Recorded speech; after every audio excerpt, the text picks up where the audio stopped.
Lord, I got some things I need to say. Yo, she killed that. She killed that. That little run in the back, she was running for The Jesus when she devil hit can't that run. win. He You can't can win. 1, 2, 3, release him. You know? And you know what?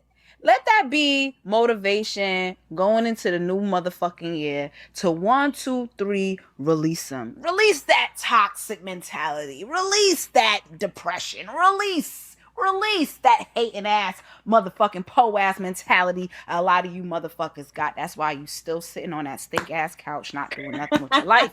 That being said, you got to release. So I felt that. I felt that really up yonder in me when I seen that video. So shout out to Yo, her. every time I watch that video, y'all, I find something new that I didn't see before. Like, where did the teddy bear come from? It was like, how do we get a mascot at the function? Like, or, at the moment of him? Like, what is this? Hold on.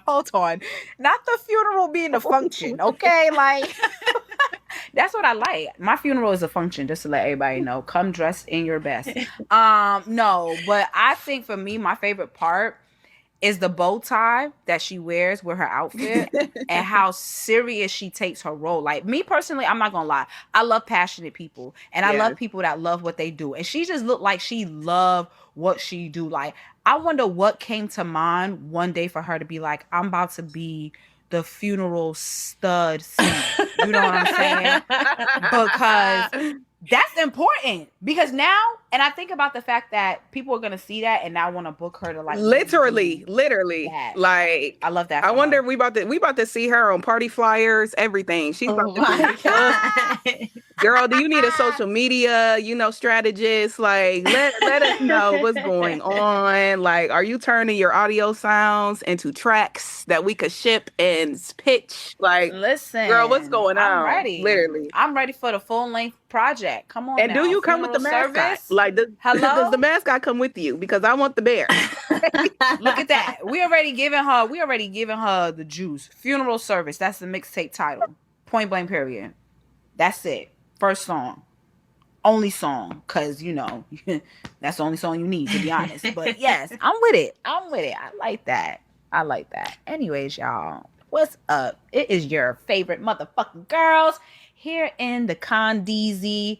It's a rainy day where I'm at. I know my sisters is, cause I'm back in civilization, I would say. It's kind of dreary where I'm back in at too, to be civilization. honest. Oh, it's Drizzy over there Yeah. too? Okay, cool. It's So we in the same Yeah, parts. it's cold and drizzy here, but I know in Cleveland, I know my folks in Cleveland. Whoo! That snowstorm. Whoo! Please be Yes, I'm safe. seeing some parts of snow. Please be safe. My little sister, if you listening, stay off the road, please. Please stay off the Yes. road because you like to drive in that snow, girl, and you like to swerve and lean, and we don't need none of that right now. Please. Yeah, We like to swerve, but not on the lanes like that. because it looked like it's like snow from what I've seen. Yeah, like they Yeah. they got it's a snowstorm. Like That's crazy. the boys will be playing in snow. The 49ers and Cleveland and Shador, they will be playing in snow. Welcome home, boys. I love that. And speaking of welcome home, you already know we're here in the condo for another episode of Reasonable Dialogue. Okay, your favorite podcast. I mean, listen, we just rose to fame so quickly. I mean, thank you, ladies. Calm down. Shake your dreads. No, but we here for another episode, and this episode, y'all, we gonna have to be honest with y'all. This is gonna be the final episode for us, unfortunately.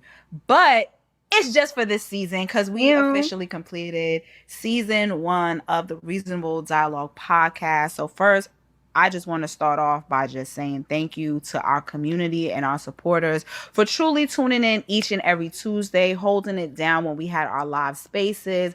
I mean, tweeting, posting, tagging us in every single episode, literally relating to us on so many different levels. Like, this is truly something that I'm very, very proud to do with my sisters Yan and Jazz. And the fact that we're here, a new episode and completing a full season, I'm just super, super grateful. So I just wanted to start off with that and let y'all know that, you know, we got some big motherfucking things popping in this hoe.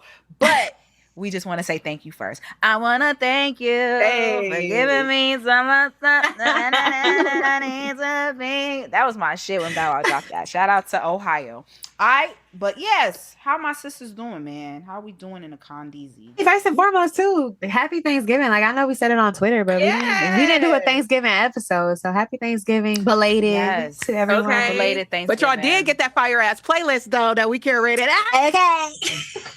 Listen, I'm not gonna lie. I feel like y'all like the music a lot because y'all went crazy with the likes on it, not to mention the ads that y'all have on the playlist itself, you know, curated by your girls, okay? Because we got great taste in this motherfucker, okay? So we had to put it on a set list, all of the songs and things that we personally have been listening to over the course of, you know, being on this podcast and putting you guys onto the vibes as well. I felt really, really proud to, you know what I'm saying, contribute to that playlist because it is a fire playlist. No, it's fire. No bias, no bias. It is one of them ones, okay? Like, we giving y'all gems, we giving y'all new gems, nostalgia, tracks y'all probably forgot. Like, we gave it. It's some things on there. I was like, hold on, y'all. No,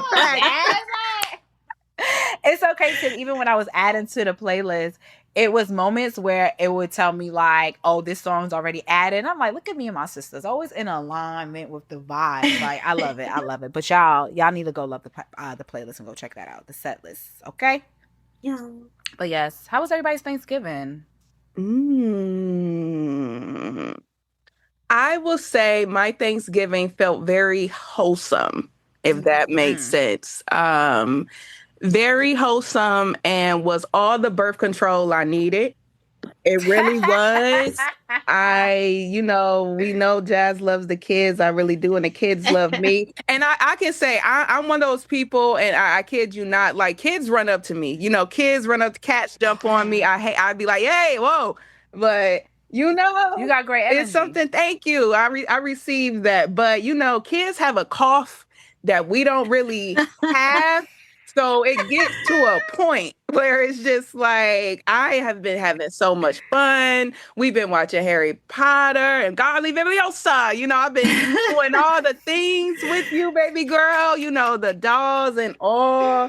But like, I have to hand you back, like, because at this point it's becoming a matter of my safety, you know? Like, so I will say, like, this holiday made me not only thankful for the fact that, you know, I can wait, you know what I'm saying? Like, I thought I was like, but I'm like, hold on, like, not yet. I think I got some things to see and do. But I'm thankful that I have, you know, that nurturing spirit that I look forward to pouring into a little one, but not right now.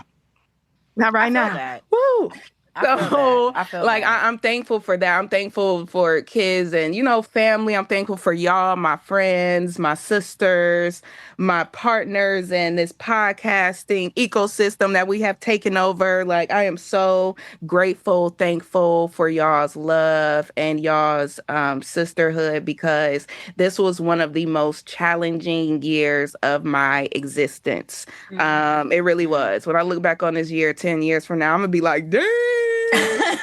But you know, I made it through. But I was able to make it through because of family, community, and not only showing up for people, but showing up for myself. I really had to show up for myself this year. Someone who pours into people, not because I'm expecting anything back. It's just who I am, you know. And I think this year really have now allowed me to be grateful for that and to not see it as like a curse. I used to go back in this thing of just like, is my caring a gift or a curse? And it's just like, it's no longer a curse to me. It's just who I am. And I'm grateful that life circumstances haven't hardened my heart or made me, you know, someone who forgets that, you know what I'm saying? Because I truly do love being a vessel for, you know, people. Like, I really do. Like, I recently been even thinking, I'm like, dang, do I need to, you know, go into like being a doctor or something? Because I just, you know, love taking care of people. I love that. Yeah, you know, so I leaned more into that this year instead of questioning it.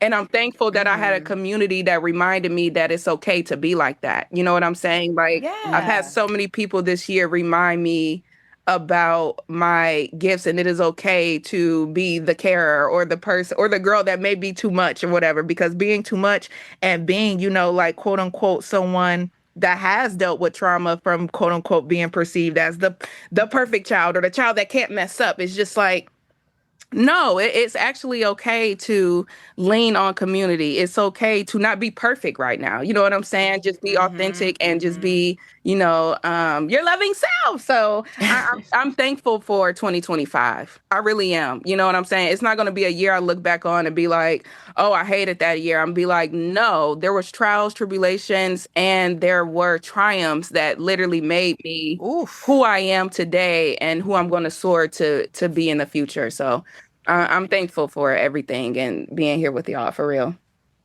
Drop a flex bomb one time. Boom, boom, boom, boom, boom. Bars. And you know what, Jazz? One thing about you that I personally have learned from is to truly be so full of myself, because, and I say that with all due respect, you are someone who is very full of themselves unapologetically. And I think for us as Black women, we're so accustomed to having to be toned down because we're always perceived as doing too much, being too much. Shout out to Cardi B song, "Don't Do Too Much, Baby." I'm finna do a lot. You know what I'm saying? I'm finna do a lot, especially in this new year. And I'm glad that you mentioned, not being afraid to be that, because that is very, very important. And that is also a form of your light. And I can't help how bright my light shine. You know what I'm saying? I just hope that it ignites yours, is always my, my type of way of thinking. So I love the fact that you're not afraid to shine your light and be your complete authentic self, because we here at the pod, and just as, your sisters, we definitely appreciate that shit. I'm like, Jazz gonna cry. She gonna laugh. She gonna be loud. She gonna give us the vibes, the energy. She is that good. That's why the kids and the animals love you, girl. Like, trust me. Like, that's why they love you, because you love you and we love you. So. How was y'all Thanksgiving? My Thanksgiving was hard. I'm not gonna lie. It was like, I don't know, it was half and half, right? Because it was like great to finally have everybody at our crib. So for context, without getting too deeply into it, my father was not a fan favorite. So for a long time, the family would not come to our house for Thanksgiving or any holiday, for that matter, because of the way that he treated people. So now that he's gone, everybody's over here. And for me, it was like bittersweet, because it's just like, oh, wow, it's nice to like have everybody at the house again. But then seeing everybody made me really sad. Oh, I love you, sis. Hugs. I'm sorry.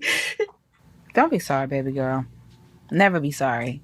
We won't even accept that apology. But yeah, it was hard to see, because it's been like years, and it's just like, damn, y'all could have come when he was here, and it takes him not being here for y'all to come. But then at the same time, it's like, it feels good because everybody's here. So I just had a lot of mixed feelings all week. And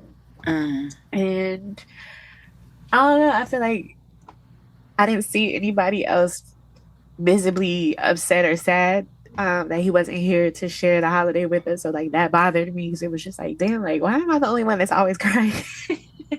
There's no wrong with it. Right. But outside of that, it was like, it felt really special because we just did a lot of shit that we don't normally do. There was so much food. I don't think we've ever cooked this much food for Thanksgiving ever. Wow. So it was just I was gonna ask, what was did your dad have like a favorite meal or Thanksgiving? So his thing was the collard greens. So my mom let me take that over this year. And it's funny because, transparently, his collard greens over the years have gotten pretty trash. because he has all these, like, I think he had like high blood pressure or something, so he couldn't put like salt or anything in it. So it was just like real, like, oh, this is kind of bland. I'm crying. So this year we seasoned the fuck out of that shit. And it was funny because like my nephew never eats like greens, anything, and he was fucking that shit up. It was just like, wow. this is, yo, kids love collard greens. I don't know what it is, but kids will fuck collard greens up. That is hilarious. So that was nice. And I love my sister. He also used to make a cornbread that had like seafood cornbread. So my sister, That's it's really interesting. good.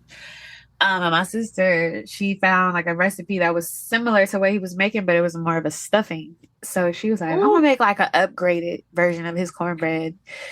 And her intent wasn't to like burn the top of it, but like every year that was like a thing. He would burn it, and it was just like, damn, like, you keep burning shit out this bread. But it was like good. It didn't taste burnt, but it was burnt. Wait, that's so Gotcha. interesting, Jan. So your family says stuffing because we say dressing. That's so funny. Yeah. They do say that's a Southern thing, because I mean, I only say that because I seen Megan say it. To be honest, she say she don't call it stuffing, she call it dressing. So I don't know. Is that like a culture, like Southern or regional? That might thing? be Like, right. I think it is a regional thing, yeah, too. Because I was like, wait, what is stuffing? When I got like out of my mom's house and I was hearing stuffing, but it's the same thing. I think it's so cool, though. I think it's so cool, like culture. I love But it. yeah, she didn't I'm have like stuff meat. Oh, sorry. Go ahead. my bad. She didn't have any intentions on like burning the top like he did, and then she happened to just forget about it being in the oven and it burnt just like how he used to make it. So it was just like she's like, oh, that was Poppy. I love that.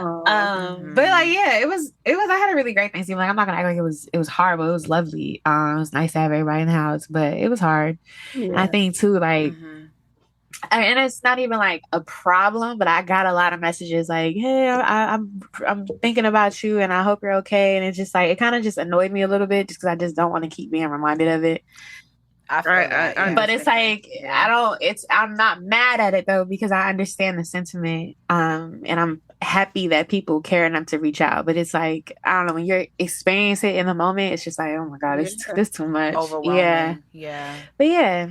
Then my aunt had a tree trimming party yesterday. That was really fun. Ooh. Yeah, she does it every year. When I have my little family, that's definitely something I want to do. Also, like a more developed version Tradition. of it. Yeah, and I love that she does that. Because her party is not as big as I'm sure she would like it to be, because all of her friends have their own lives. But like, I really want to make that like a thing in my household where it's like a party, and you got to bring an ornament and put it on the tree every year. I love that so much. I really do, because it's like intentionality behind it as well. Did y'all see the video of I think it was a Thanksgiving, and it was the 95-year-old grandmother, and they made t-shirt, like sweaters, but in order the hugging sweaters, I was like, yo, I wonder what my family tradition is gonna be like. You know. Yeah. Shit, if you ask me, you already know. Make sure the 3.5 is included with Granny's little care package.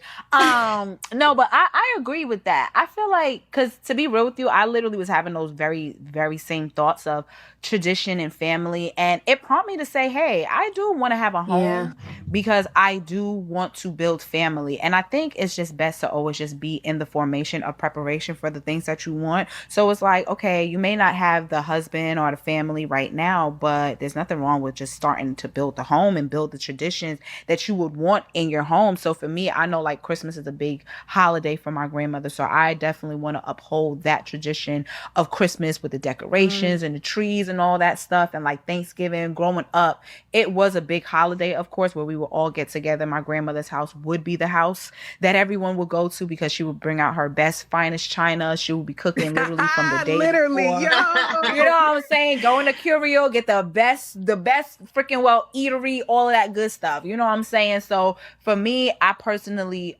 knew, or always had I always had a knack for hosting, because my grandmother is an amazing, amazing host when she does any type of shindigs, even like family annual barbecues we used to have growing up. Like every year, I could definitely anticipate me growing up on a dead end block was beneficial too. So I could always anticipate the block being filled with all of these cars that are literally coming to my house, neighbors popping up, music blasting, you smell the food, you hear the vibes, you feel the energy.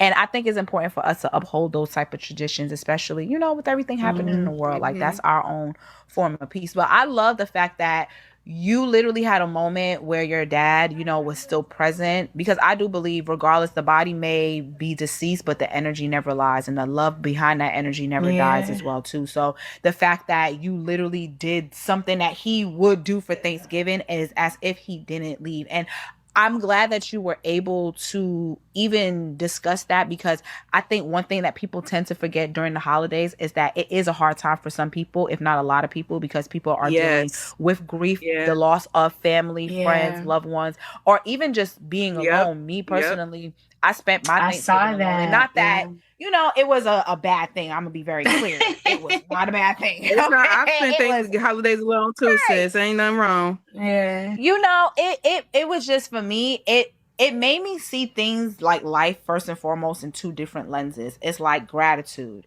because I do have people that love me. You guys love me. I do have family that loves me. You know what I'm saying? So it's not like I don't have that. But the thought process of, damn, there are people who are literally sitting at home that don't have nobody to call, nobody to say, hey, happy holidays. Hey, come over. Like, I had people that was inviting me over to their house, and I was like, girl, I done took off my wig. I'm trying to relax. I'm going to be real with you. You know what I'm saying? Like, I love it. And that made me feel good to be thought of. And people wanted to reach out. You know what I'm saying? So just that duality of the thought process brings me more gratitude. And of course, you know, me being thankful for just life in itself, coming off of the tour that we did, you know, and then we had literally just finished performing for Camp Flognog, and just, you know, just celebrating the holidays. And as you know, we're recording this episode, which is going to drop on Tuesday. You know, I'm gearing up to go to Australia today, you know what I'm saying, and open up for the big kung fu. You know what I'm saying? And it's just grateful. I'm just grateful. I'm just thankful, because I'm really living my dreams, also inspiring other people to achieve their dreams, because, you know, impact is definitely important to me. And just being able to grow with you guys on the pod, and just as, you know, sisters outside of this podcast, you know what I'm saying? So for me, my Thanksgiving was very peaceful.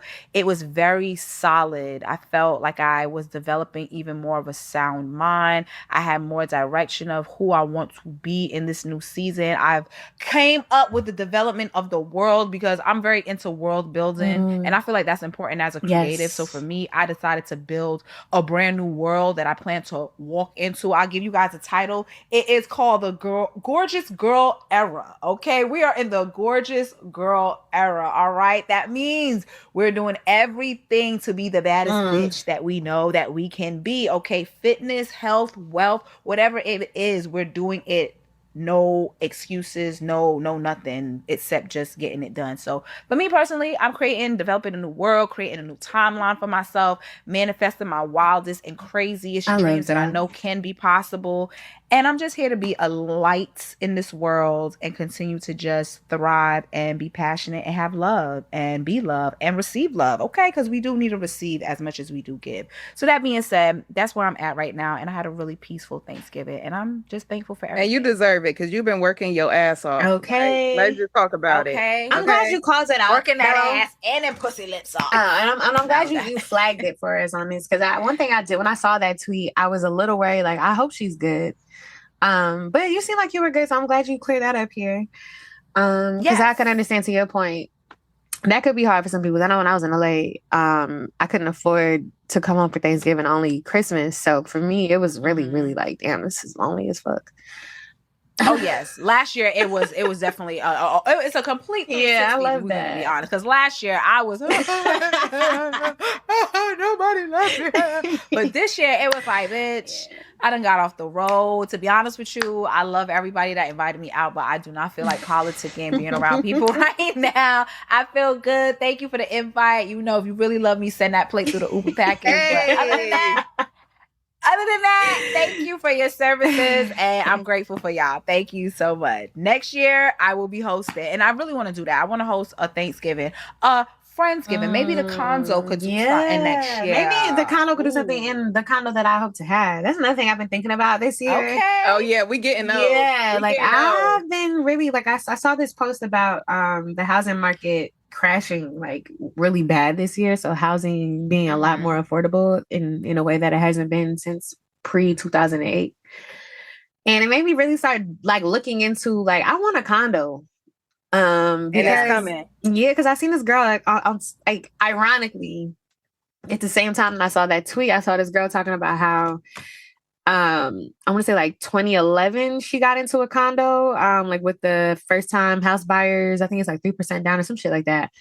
And how when you do that, you essentially lock yourself into stabilized rent, even though it's not technically stabilized rent. This is something you own.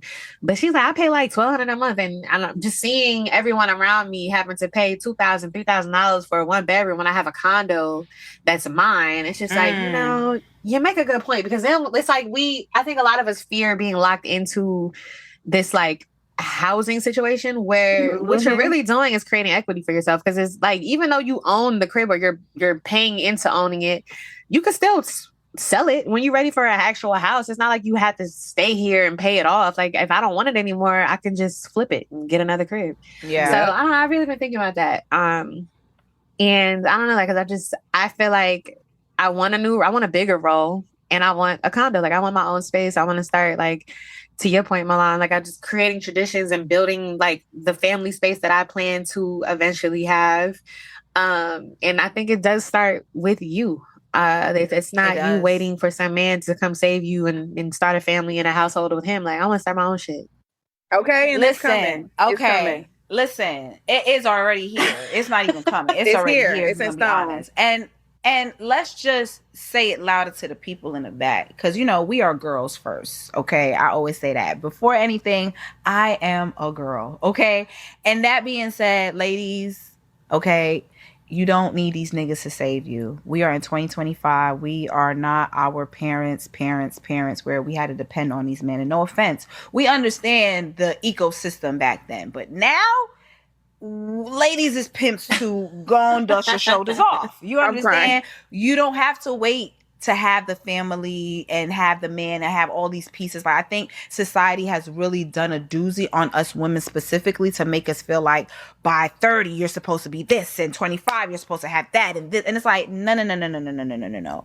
I want the things that I want at the time frame that I am now exposed to wanting it. And right now, you know, we're all being exposed to higher elevation, higher things that we see for ourselves, bigger roles, bigger opportunities, bigger budgets that match those opportunities. You know what I'm saying? And it's perfectly fine where we're at to want those things, and how we attain them is just through faith and just through hard work, of course. You know what I'm saying? So I love the fact that we don't have to depend on a relationship or, oh, I want to, because I used to have those same sentiments too, like, oh, what's the point of me having a house if I don't have a family? About that. I'm glad you say relationship. Why we waiting? Why we waiting? Like, and I'm glad you said relationships too, because this goes for, you know, LGBTQ relationships as well. No shade as well. I think the more of what Milan is trying to say is, like, you don't have to depend on anybody to start that mission that you are, you know, trying to obtain. Because rather if it's a man or a woman, they coming in to live with you, do whatever, they supposed to be adding to the piece you already have, not disrupting it.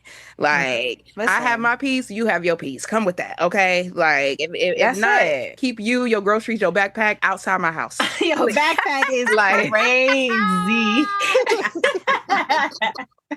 Okay, because you know, my sisters here gave me, you know, a note that I have been following, because where Jazz is at is coming. Okay, like, hello, I am not playing about that. So no, I'm really happy you said that, Milan, because I think in 2026 that is something I want to implement for myself. It's just like I can be whole and solid. As much as I love community and being part of community, you also still have to be solid and whole within yourself, so you can, you know, be able to manifest and do all the things you want. And it's not to say anybody else's love and light doesn't matter. No, it matters. You know, I'm grateful for this, but like, I have to make sure I have it here too, and you can't see that as a threat or anything against you, person.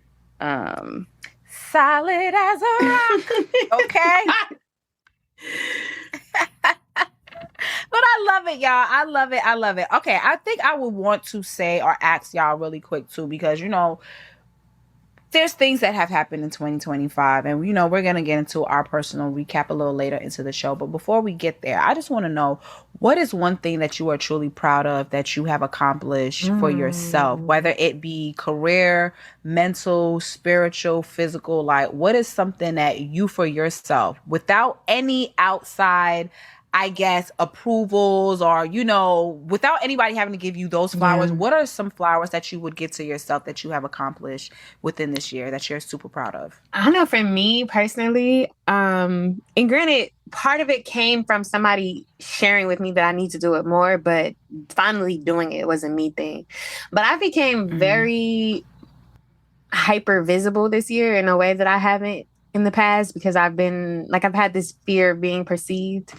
And I don't even necessarily know if it was fear of being perceived or more so just like a lack of confidence. So that leading to not wanting to be perceived. So I started doing, like, when I started Raw Form, a lot of the intent around that was, one, like I shared with you guys, just wanting like my own space where I could say what's on my mind. But more so the visual element was also like a big piece for me, where it's like, yo, just get on camera and talk. Like, what are you afraid of? And I think a lot of it in the past, like, I didn't like doing content like that. Like, TikTok was always a struggle for me. Like, when I see people just hop on there and talk, because I don't feel comfortable just sitting in front of a camera and talking.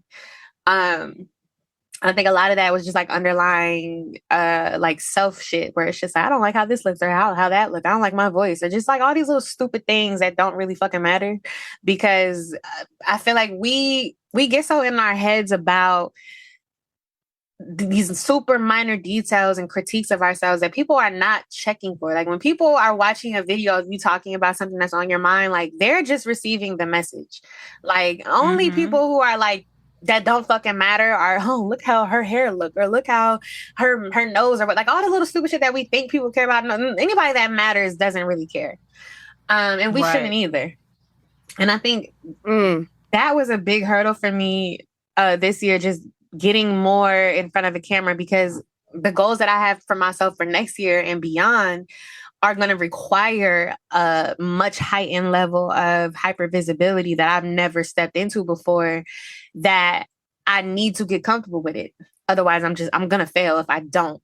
So I think that a lot of what I've been trying to do online with just like the video stuff has really like developed a lot of confidence in me that I didn't have before. Where even like when I do interviews with people, like, I don't mind hopping on camera, where in the past it was just like, we just do camera off, because I'm not really trying to sit on camera and look at myself talk. Or even with the podcast, like, I know that's something that we're discussing for next year, is including a visual element. And I think in like last year when we started formulating this podcast, that was a big thing for us, where it was just like, we talked about not necessarily wanting to do camera, because I know for me and then the other one we had involved, like, we just weren't really interested in having to be presentable for every show, or being visible for every show. But now I'm just at a place where I don't mind anymore. And I think a lot of that too is due to the self-work, which is another thing that I'm proud of for this year. Like, I really committed to a lot of forms of self-care this year in a way that I haven't in the past. Like, I started therapy and I've stayed into that. Like, I haven't stopped since I started last year on my birthday. I lost a lot of weight, and I think that contributes to the confidence and me not being all weird about being on camera. I started like caring about how I look when I go out. And there's another thing too. Like, one thing I used to be one of them girls where it was like, if you go into the mall, or you're going to go, to lunch or something, like, you don't have to get all glammed up. And it's like, why not? Why? Right. Like, not, bitch, I want to get glammed up in. I'm right. And I finally understand it now. It's like, it's not, there doesn't need to be a reason. Like, the reason is I want to look cute today, period. That's the reason. That's it. And I finally have stepped into that, to where it's like, if I'm going to fucking Wawa, if I want to put on some foundation and blush, that's what the fuck I'm gonna do. And I'm like happy to be here, because what you don't realize is, in dumping into yourself in that way, you are building your confidence brick by brick. Because it's like, you look in the mirror, it's like, bitch, I look good. And then like, that becomes a mindset. And you're the foundation for it. Yeah. So I think even like going to work for a long time, I think a lot of this, I will say, in the past was more so because of weight. I didn't necessarily like getting dressed up. Like, I would wear sweats a lot. And a lot of that was more so because I would have an outfit in my head and I would put it on and not like how it looked. Now when I envision the outfit and I put that shit on, it look exactly how I thought it was gonna look. And so I get dressed now. Like I don't play the sweatpants game anymore. Oh yeah, we see. We see. I'm not on some real nigga shit. Like, if we gonna be honest, like you even mentioning that, I could personally see for myself just based on how you post a lot more. Like you post way more, and it's not just like business, shit. You're posting confidence of how you look. You're posting confidence of who you are. You're posting confidence in your job position of knowing I'm that girl running this shit. Shout out to Pandora because without Yon, I don't know what will go on. But to be real, it's like you are posting a level of self-love and confidence that is beautiful to witness from, a friend's standpoint to see you get there. Because as a woman, we know what that's like to feel those days of not feeling physically attractive. You know what I'm saying? We don't like how we look. We don't like how we feel. And those things do play a part. I think I tweeted before, like, not only is it important for like, women to like invest in like their looks and things of that nature, which I even so now very big advocate of. Like if you want to go get the boob job, you want the BBL, that's you. Yeah. You want the Botox, sister. As long as you're doing it from a standpoint where I'm not doing this because I'm seeking approval from others, I'm doing this to make me feel good, by any means necessary, then do what you need to do. You know what I'm saying? And for me, that's the level of confidence that I personally reached as well, where I if I'm looking in the mirror, it's because I really fucking think I look fire. Okay, period. Bro. I don't give a fuck. Even if I have my period bloated belly, I'm like, bitch, look at that ass. Like, look at them titties. You got some perky period ass titties, ho. Like, I just be filling myself up. I be literally filling myself up. Like, I've reached a level of like, yo, I'm really in love with myself. Like, is this narcissistic? I gotta talk to my therapist about this because it be feeling borderline narcissistic a little bit. But I'm not trying to manipulate nobody. That's the only reason why I don't think it is. But I love that you're there, and I know what that feeling is like to want to get to that part, but you have to just be in the journey. But you also, you have to accept the journey for what it is, because those ugly days lead to those beautiful days. You know what I'm saying? But it also starts with you too. You have to make a decision in your life. And I think for me, a lot of where I am currently, just personally, is because I've made a decision in my life. It's like, no, I am going to be successful. I am going to do this. I am going to do that. And once I declared it, there's nothing else that can happen after that except for what I'm declaring to happen in that possibility. So yeah, ladies, it really starts with you, and you don't have to wait for anything or anyone to start now. Like, there's no right moment. It's only a right now moment, in my personal opinion. I agree. And I guess just to like wrap up the question, like I just think this year I'm just really proud of the development of confidence and the boost of audacity that I've been able to cultivate, because I think that for a really long time I've been hiding in the shadows of my light, and it's just like, girl, like what the fuck are you hiding from? And like I remember, I'll never forget my first therapy session. That was literally, and it's like it literally kind of set the tone for my year, unironically, and I didn't realize it till right now as we're saying it. But like the first question he asked me, like, what the fuck are you afraid of?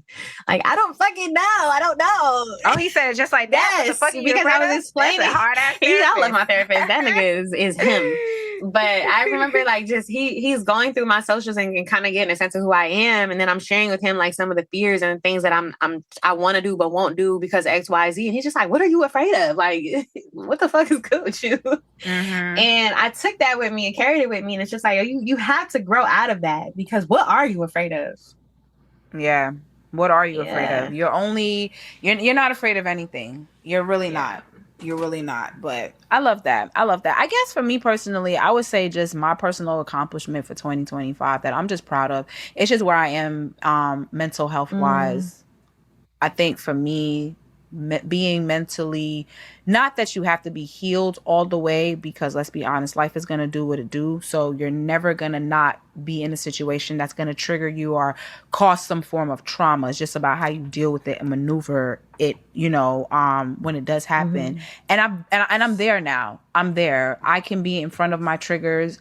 I can face my trauma because I had to face myself in the mirror. I had to have accountability for things that, I had my own personal, I partake in. And for me, the growth emotionally is beautiful because I know where I've been and how dark those places and that in those times used to be for me. So for me to even go through a unpleasant, moment, as I would say, versus a bad day, I'm just having a bad moment.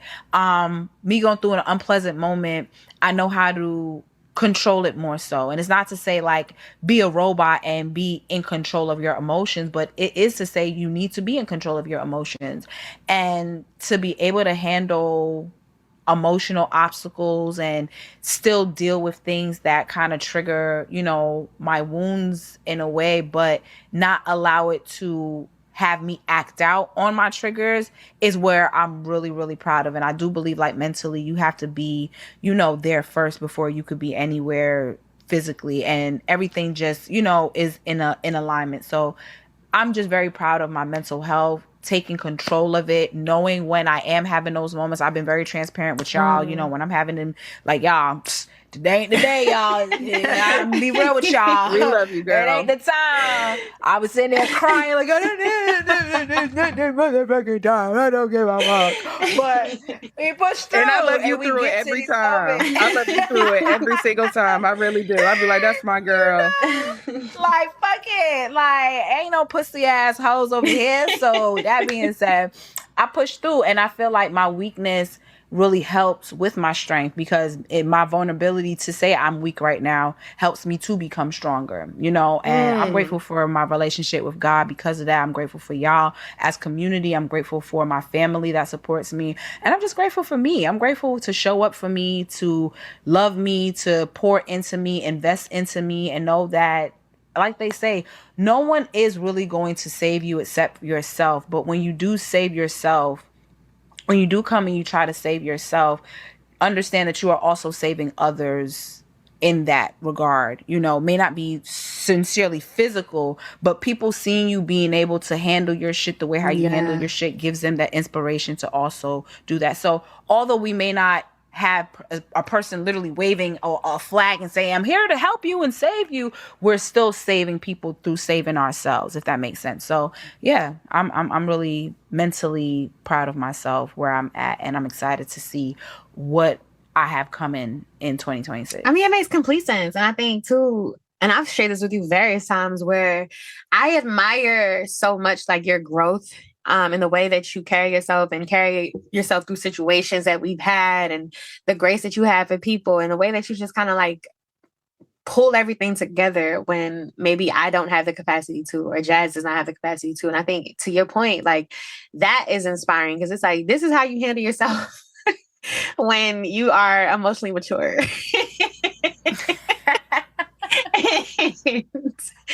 It's like, it's not always easy, but yes.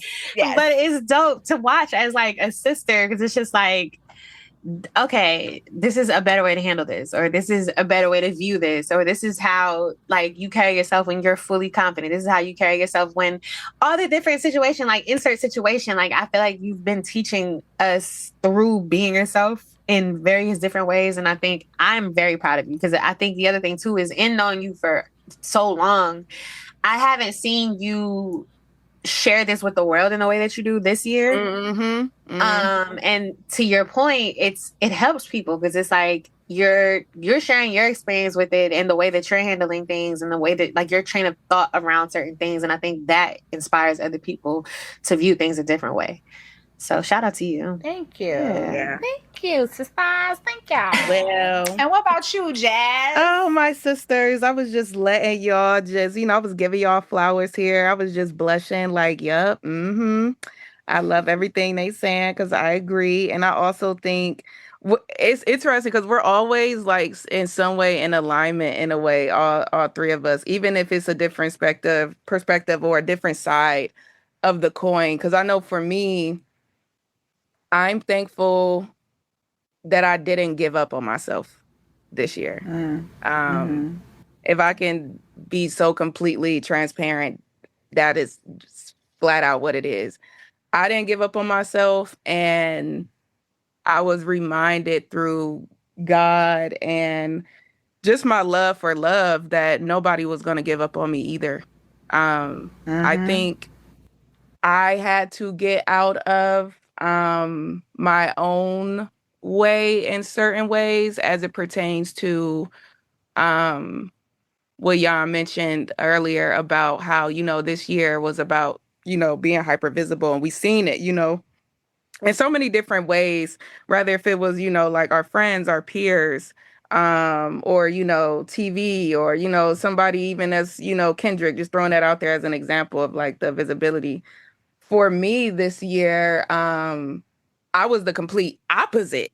I actually wasn't posting as much.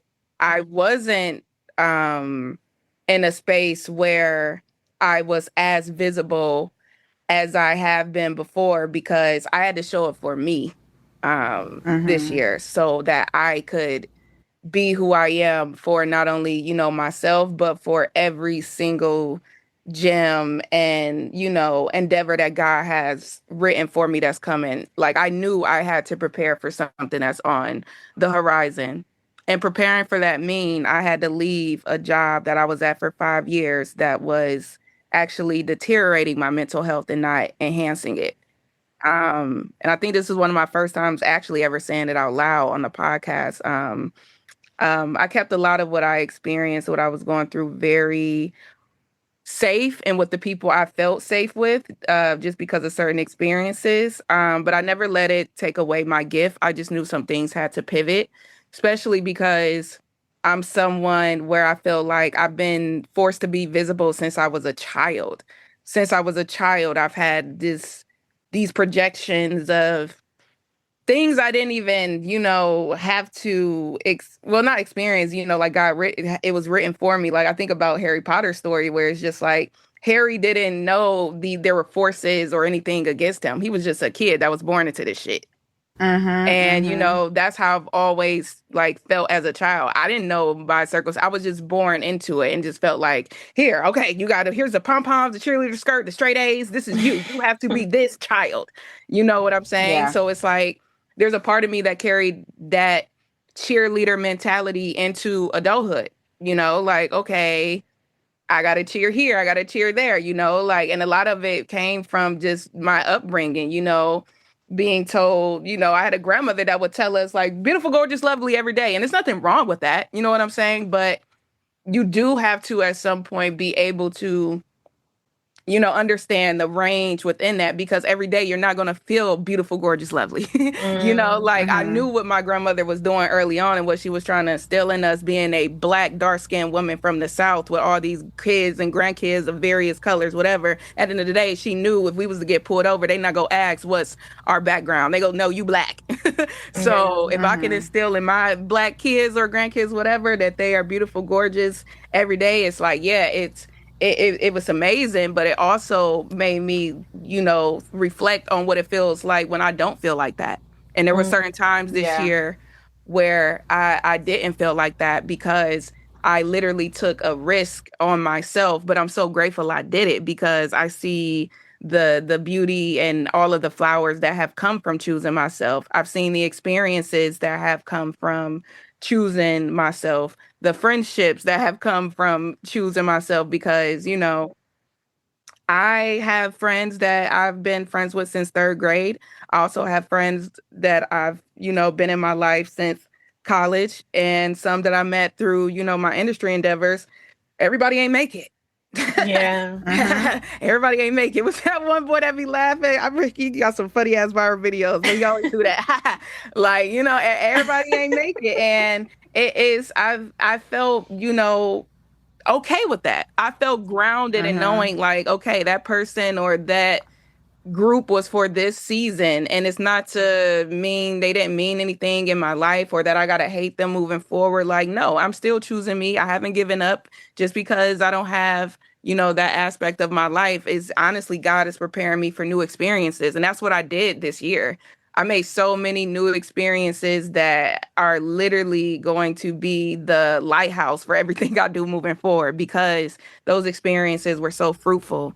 And even though, taking a risk on myself, I feel like I've been in this rebuilding stage where God is preparing me to be, visible in a way where I fully can I'm grateful for everything. Like I don't regret anything that happened this year. And I'm also, I don't know if that's because it's my personal mantra too. I try not to believe in regrets. Like there's like certain words that's not even in my vocabulary, and regret is one.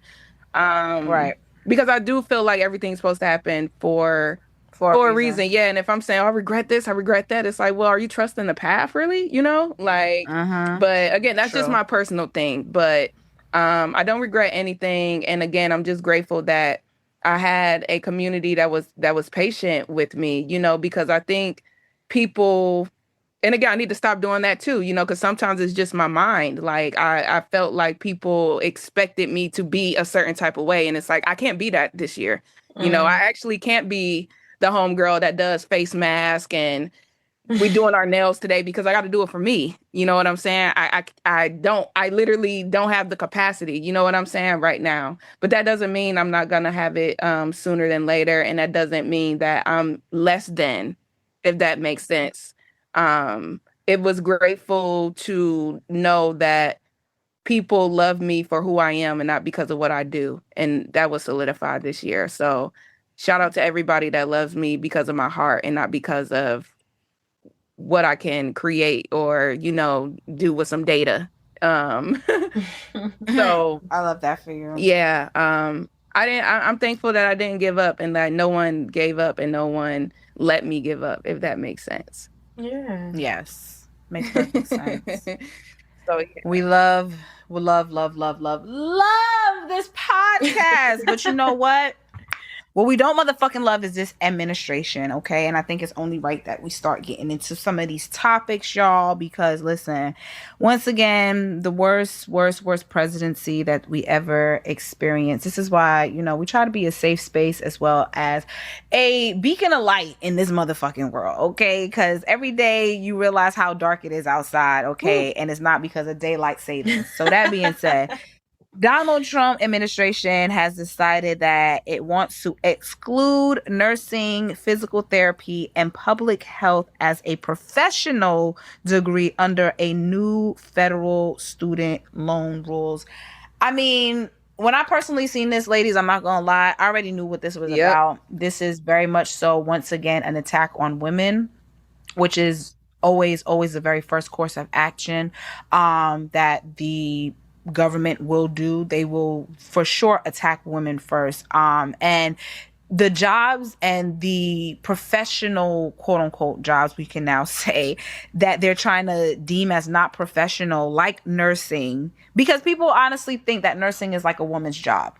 They think because you're serving people and you're taking care of people that is a woman's job. And it's so crazy because nurses actually, if we're going to be real, tend to you way more than the doctors do. Yeah. Like you'll see your Hello? nurse way more than you'll see your doctor. Your doctor pops in just to check the cooch, give you a little recommendation, and then he be out or she be out. But them nurses, they take in your BPM. They like how you doing today. They want to know about, your sex history. They know me. They really know Also me the out physical here. element, like let's talk about Yep. the nurses. Like it's a physical job. Like you are Yes. bathing people, you are Yep. lifting them up and out of beds and lifting them into beds. Like that's like a man's job if you want to be technical. Yep. And so it's like, And what are we talking about? I hate it. Yep. We ain't talking about nothing. That's what we talking about. Shit. Like this shit is crazy, but I tell you, as I've been saying every day for literally since this orange bitch been back in office, I cannot believe that the history books that I literally used to read in high school is happening again Yeah. in today's time. Yeah. Like it is mind blowing that we are literally reverting back into times that our ancestors and our personal forefathers, you know what I'm saying, worked so hard and literally lost their lives to try and make a new America great. And we have people that literally hate us so much that they just want to literally kill everything and everyone in order to, push their selfish fucking agenda, because nursing not being a professional job, I'm sorry, but you're literally taking care of a life. You're taking care of their life. I don't Hello? No, seriously. And too, I love that you mentioned how you thought back to the history books, textbooks and everything. Cause that's literally I do that every single time I see something that this administrator puts out that's bullshit. I literally go back to being a kid in 5th grade social studies when I was reading a book and we used to play popcorn and you had to read it. And I'd be like, oh my God, this nigga is real. Oh, no, let me start back because he's not that. But this guy is really trying This to. wigger. It's really trying to disrupt everything we have worked so hard on. And when I say we, I'm talking about our ancestors too. You know what I'm saying? Like, and it's very like disgusting to see how many tactics this administration like comes up with to marginalize people or keep people marginalized. Because when I seen the headline, I instantly thought of my sister. You know what I'm saying? And all the Black women back home or around the world that we know that are nurses. Like there's like a handful of, girls that I remember. Like they may not choose a 4-year university or go off to college like some of us did, but they stayed home and they went to nursing schools. You know what I'm saying? And there's nothing wrong with that. I think about the women like my mom, who she didn't go off to no big university. She went straight into cosmetology school after high school. Like that was her thing, and she just became a hairstylist. So it's like when I see stuff like this, and it feels like an attack on public health, but it also feels like an attack on people's like willingness to make a living, but also fulfill their purpose. Because who's to say like being a nurse or a doctor isn't something somebody aspires to be, just like you aspire to be a basketball player, rapper. Like, yes, there are people who love taking care of people and actually love what they do. They love giving out suckers and candies and all that. I enjoy it. You know what I'm saying? Like, my thing would be then what the fuck is the professional jobs then? Right. What is considered? Because I'm gonna be real with y'all. If I was in a nursing, and let's be very clear, let's be fucking clear. If you want to go to nursing school, you still have to do your clinicals. Woo. You still have to literally follow protocol. It's not like niggas is doing like a job orientation to work at Omega. Yeah, I'm gonna be very honest. Right. With you. So the fact that y'all demonizing this as something that is not a professional job, when people literally have lives, like a nurse can literally save somebody's life. You get what I'm saying? If you are on a plane, they say, hey, is there a doctor or a nurse here? And you so happen to be a nurse, like you have to do your job. You get what I'm saying? So it's a principle that y'all are trying to deem this as not professional jobs. Why? Because majority of women probably make up the market for these specific jobs, and you're always trying to literally just step on women's necks, and you're trying to literally make women feel like they are not valuable to this fucking ecosystem that we contribute to, because we give fucking life out of our vaginas first and foremost. That's enough. Period. Stops right there. I don't even have to prove anything else. Me just being a woman is enough. You get what I'm saying? The nurturing, the love, the care, the details, the everything that women possess. And it's not a gender war that I'm, trying to douse more gasoline onto, but it is to say that everyone needs to appreciate everyone's fucking roles, to be completely honest, and stop demonizing each other. Like, regardless, a nurse is very much so important, the same way a fucking doctor is important. And these jobs that they're trying to deem as not professional, I wonder how do the people who went to school for all those years and then paid all that money for that school, and how do they feel to know that their degree doesn't qualify for anything anymore if that federal law passes? Like, that shit is fucking crazy. I would literally not pay back, and this is why I tell Sally Mae, you can kiss my Girl, black say ass. Okay. We'll Because never you see a ain't dime. Sorry. Bitch, you better come see me. You gonna have to come find me, ho.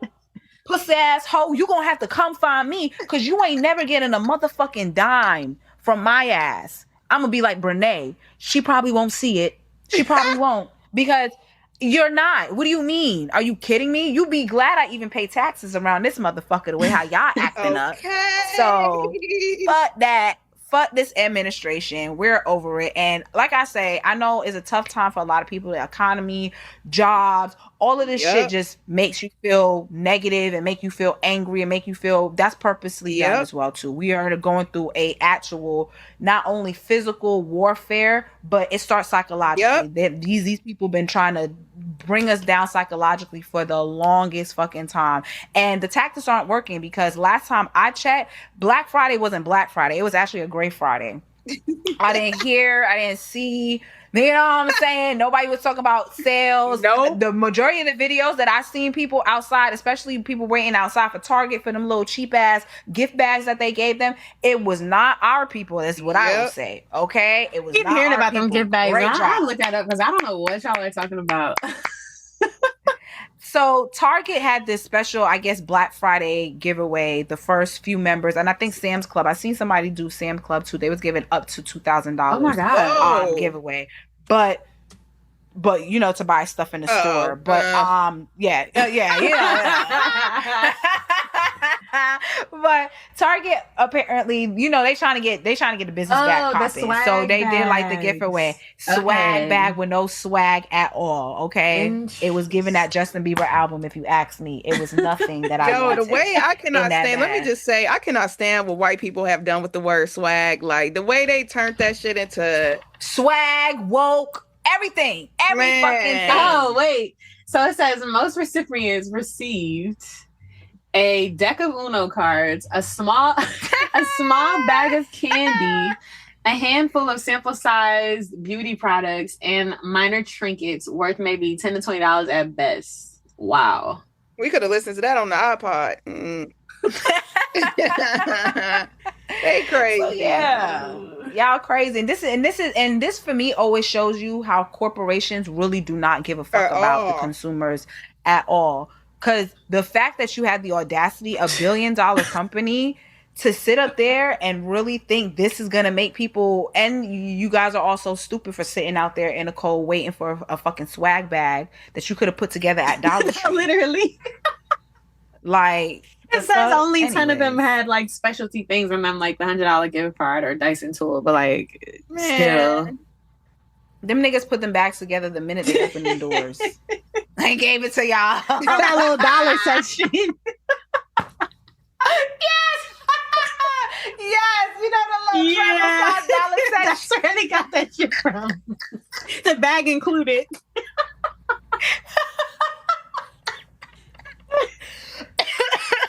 You get a swag bag with no swag. Congratulations, dickhead.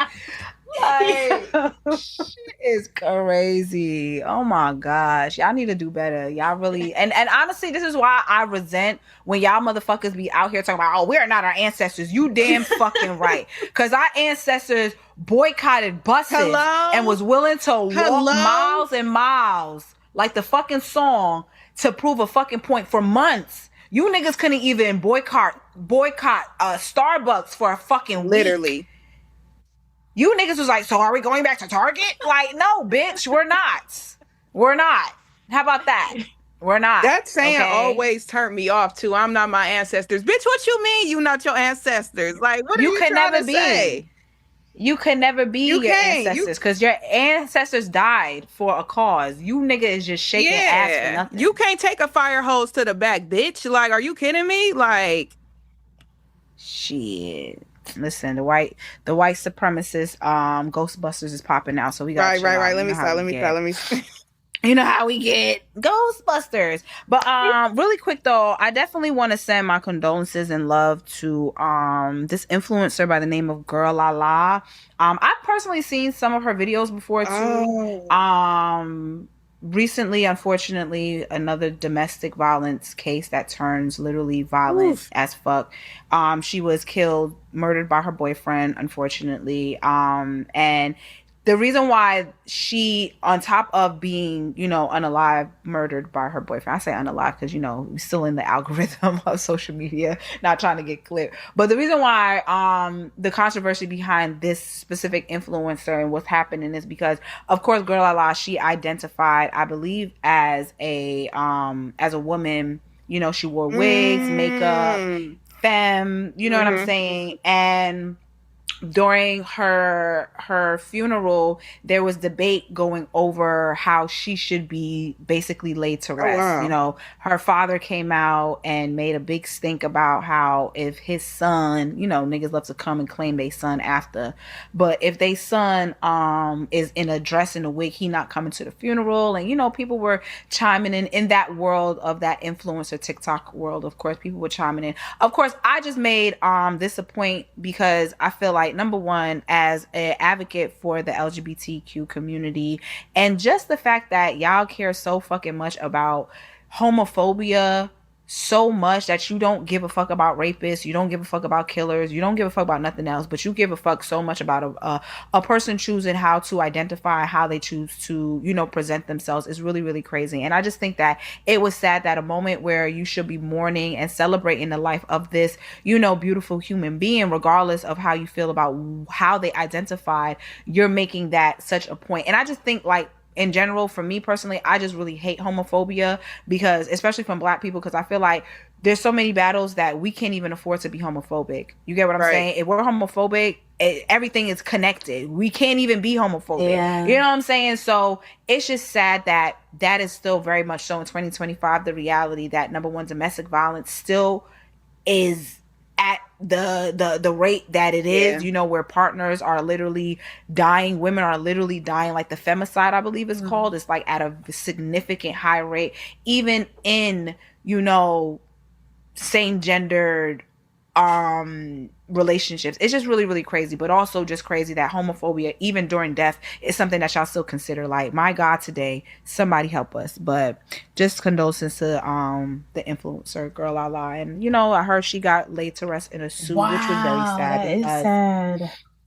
I'm sure that she would want to have been laid to rest how she felt, which is just disrespectful in my personal opinion. It's crazy, because I literally was gonna say I hope she was laid to rest as she would like to have been. That's insane. Because I'm sorry, if this is how I was throughout my life, and you feel like you got to change that for your comfort, then maybe you should just not come to my goddamn funeral, because that's crazy.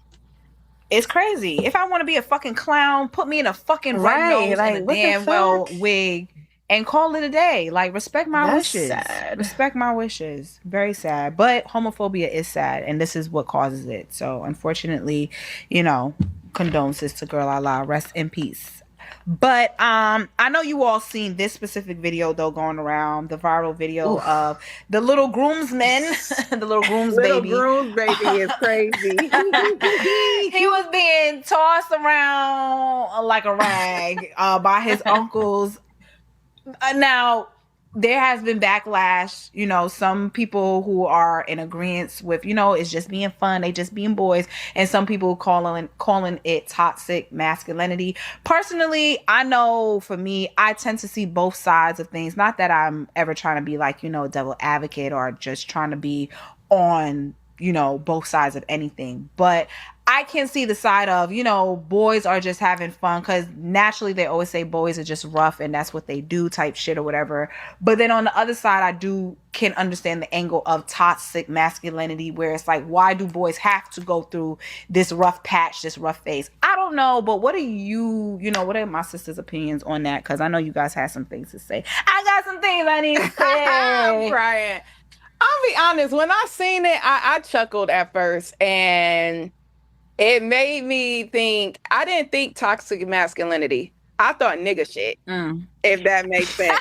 You know what I'm saying? Like, we all did. Can be the same thing, low key. It can, right? But, you know, I feel like sometimes it got a little range. Like, you know, like, it's some nigga shit that I'll be like, man, that shit was funny. You know what I'm saying? There's some nigga shit was like, you are niggering, like, chill out. But, like, I don't know. There was a part of me that, like, seen it and rolled my eyes, but it wasn't a roll in my eyes because I felt like these are some toxic ass niggas.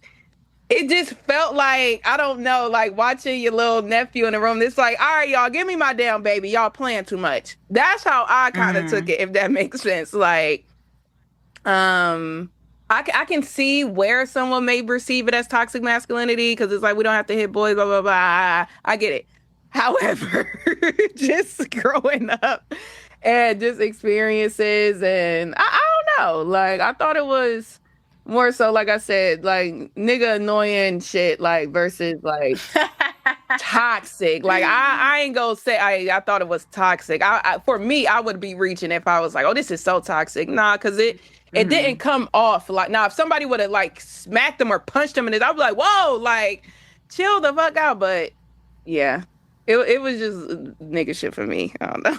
That's how I just feel like the internet took it and ran with it like it was like they were being physically harmed, and like it's very obvious that these are a bunch of love taps, and he's just falling. He's literally falling over his feet because he's a toddler. Like this is what toddlers do. Like if he gets pushed around a little bit, he's not going to be able to stand there because he's not 12. He's like 3. This is, you know what I'm saying? So it's like, duh, hello. His legs ain't that strong. Right. So it's like, yeah, he's gonna fall over, guys. It's kind of how this works. Have you ever had a toddler in the house? Like, I don't. But I think the other thing too is like, and this is no shade, I'm not saying this as like a shot, but like I don't even think it's nigga shit. Like I think I go to my nephew's football games, and the little white kids that are there are roughhousing with each other, like a little worse than that, to be honest. And it does look like it hurts the way that they hit each other. But my point is, I think this is like this is like a almost like a rite of passage. Like this is what kids do. This is like I did this shit with my dad. Like this is literally a thing in our house when before we used to have this couch and we had a flood. The couch got rid of the couch. When we were little kids, we had this couch in the living room, and every morning we would be roughhousing with my dad, like 3 little boys, and like it was fun. And my thing is like, if you see a big ass Chuck E. Cheese smile on his little boy's face, like why is the first reaction like, oh, they're in danger, this is toxic? Like, well, it's clearly not, because they're enjoying themselves. They're not crying. They're not hurt. They're running into it for more. Like this is like the way kids play, and that's what I'm saying. I don't want to call it like boy shit or nigga shit, because it's like girls play like this too, depending on the household. Because this is how I used to play with my dad. That's true too. That's true. I used to nuck if you buck with my sisters. I ain't gonna hold fact, me and my sisters, we used to go toe for toe. But no, I guess when I mean nigga shit, I'm also referring to just us as culturally, because to your point, like I couldn't, like you said, the white boys, they do it too. There's a certain way though that we as Black people play that I feel like it's just a little different. It's a culture thing. Like I couldn't see a bunch of like white boys at a wedding with Vaseline on that face. Like that baby had Vaseline. Like you know how we are culturally. You know what I'm saying? Like somebody did that whole little thing on his face. So it was like, all right, just level around. Like, you know, like if it was like a meter of like nigga shit, it would be like, all right, this is like the culture nigga shit that we do, and then this is like, nah, that's some. I don't know. I hope it making sense. I get it. But I think like literally the only thought I had when I seen that video, aside from laughing, was, oh, bitch, when them moms see them suits. Exactly. Yeah. Like, why are y'all doing this at the wedding in a cream suit? Can we like get them off the floor, please? Literally, no. It literally made me think of, remember that scene in The Wood where they in the room and then she walk in like, what are y'all doing? Like, I'm ready to get married type shit. Like. When I seen it, to be honest with you, I'm not gonna lie. My very first reaction was I thought that it was cute because he's so little. I thought it was cute. Yeah. I was like, oh, him so little. Look at him. Like, I thought it was cute because we are also conditioned to just understanding that this is what we have been taught, that boys are rough. You know what I'm saying? Boys are gonna toss around, they gonna punch, they gonna eat bugs, drink dirt, they gonna do all the boy shit. You know what I'm saying? So when I seen it, of course, my initial thing is, y'all better not hurt that baby because I will fuck one of y'all up type thing. Instantly. That's just my instinct, But the little boy didn't seem like he was harmed, which still, I can still see how even at that age, it still, in a way, is teaching them something. Yeah. I guess, for me, just the positive reinforcements also have to be as loud as the jokes, if that makes sense. So if we are going to toss him around, he has to also understand that this is playing. We're having fun. This is not something that people should do to you, like bully you or toss you. Or you should not do that to others. Like, we have to, because I want people to understand too, like, kids are very intelligent. Like, kids are not stupid. And I think people, adults, if we will, do not give kids the benefit that they deserve. They don't give them the benefit that they are intelligent. They don't give them the benefit that they're human beings. Look at how people treat children in general. Like, children are literally supposed to be seen and not heard, which is just crazy. So for me personally, I just think like the positive reinforcements also have to be just as loud as the jokes and the fun. So he doesn't believe that, oh, people love me when they push me around, when they bully me, or you know what I'm saying? Because that can translate if it's not defined right away. That's just my personal parental, without no kids, big mama, no kids, take So that for me, that's just how I felt about that. I didn't think it was too crazy, but once again, like I say, I could always see both sides of the coin. It's like I understand where it can come off a little toxic. You know what I'm saying? But if they're literally just playing, that's just playing. And I do agree with you, Yon. Like shit, like we said, like I used to tussle with my sisters on some real shit, and my cousins. Like my cousin literally punched. I would never fuck you, nigga, if you ever listen to this shit. This nigga punched me in my chest, like cop back, kaboom in my chest. You ever had the wind knocked out of you? I could not breathe for like 5 minutes. I thought I was dying. I'm like crying and no sound is coming out my mouth. That's how hard he hit me. When I say I pulled up on that nigga the next time I seen him and I fucked him up, he went crying to his mother. Like literally crying to his mother because I beat his ass. But that just goes to show, like, you know, it's just what kids do. No, it is. You just gave me a freaking flashback of my first like fight in school. Like my first actual fight in school was with a boy. Like I hit him so hard that I think I messed up his male ego or something. We was like in 2nd grade. I hit him. When I tell you this motherfucker pushed me so hard that I flew across the desk and my little legs dress skirt went up. I literally, when I tell stockings, everything went up. But I tell you, stockings. I got up and charged at that boy like I was a fucking football player. Like, oh my God, I will never forget that. I was literally like 2nd grade, but that was my first experience like with a fight. It was a boy first. Like literally they are crazy, but I will beat your ass. like that meme of that girl when she was like, I beat niggas too. Like yes, I do too. I do. I'm reformed though. I'm reformed for my lover in case they ever hear this. I'm reformed. I don't put my hands on y'all first.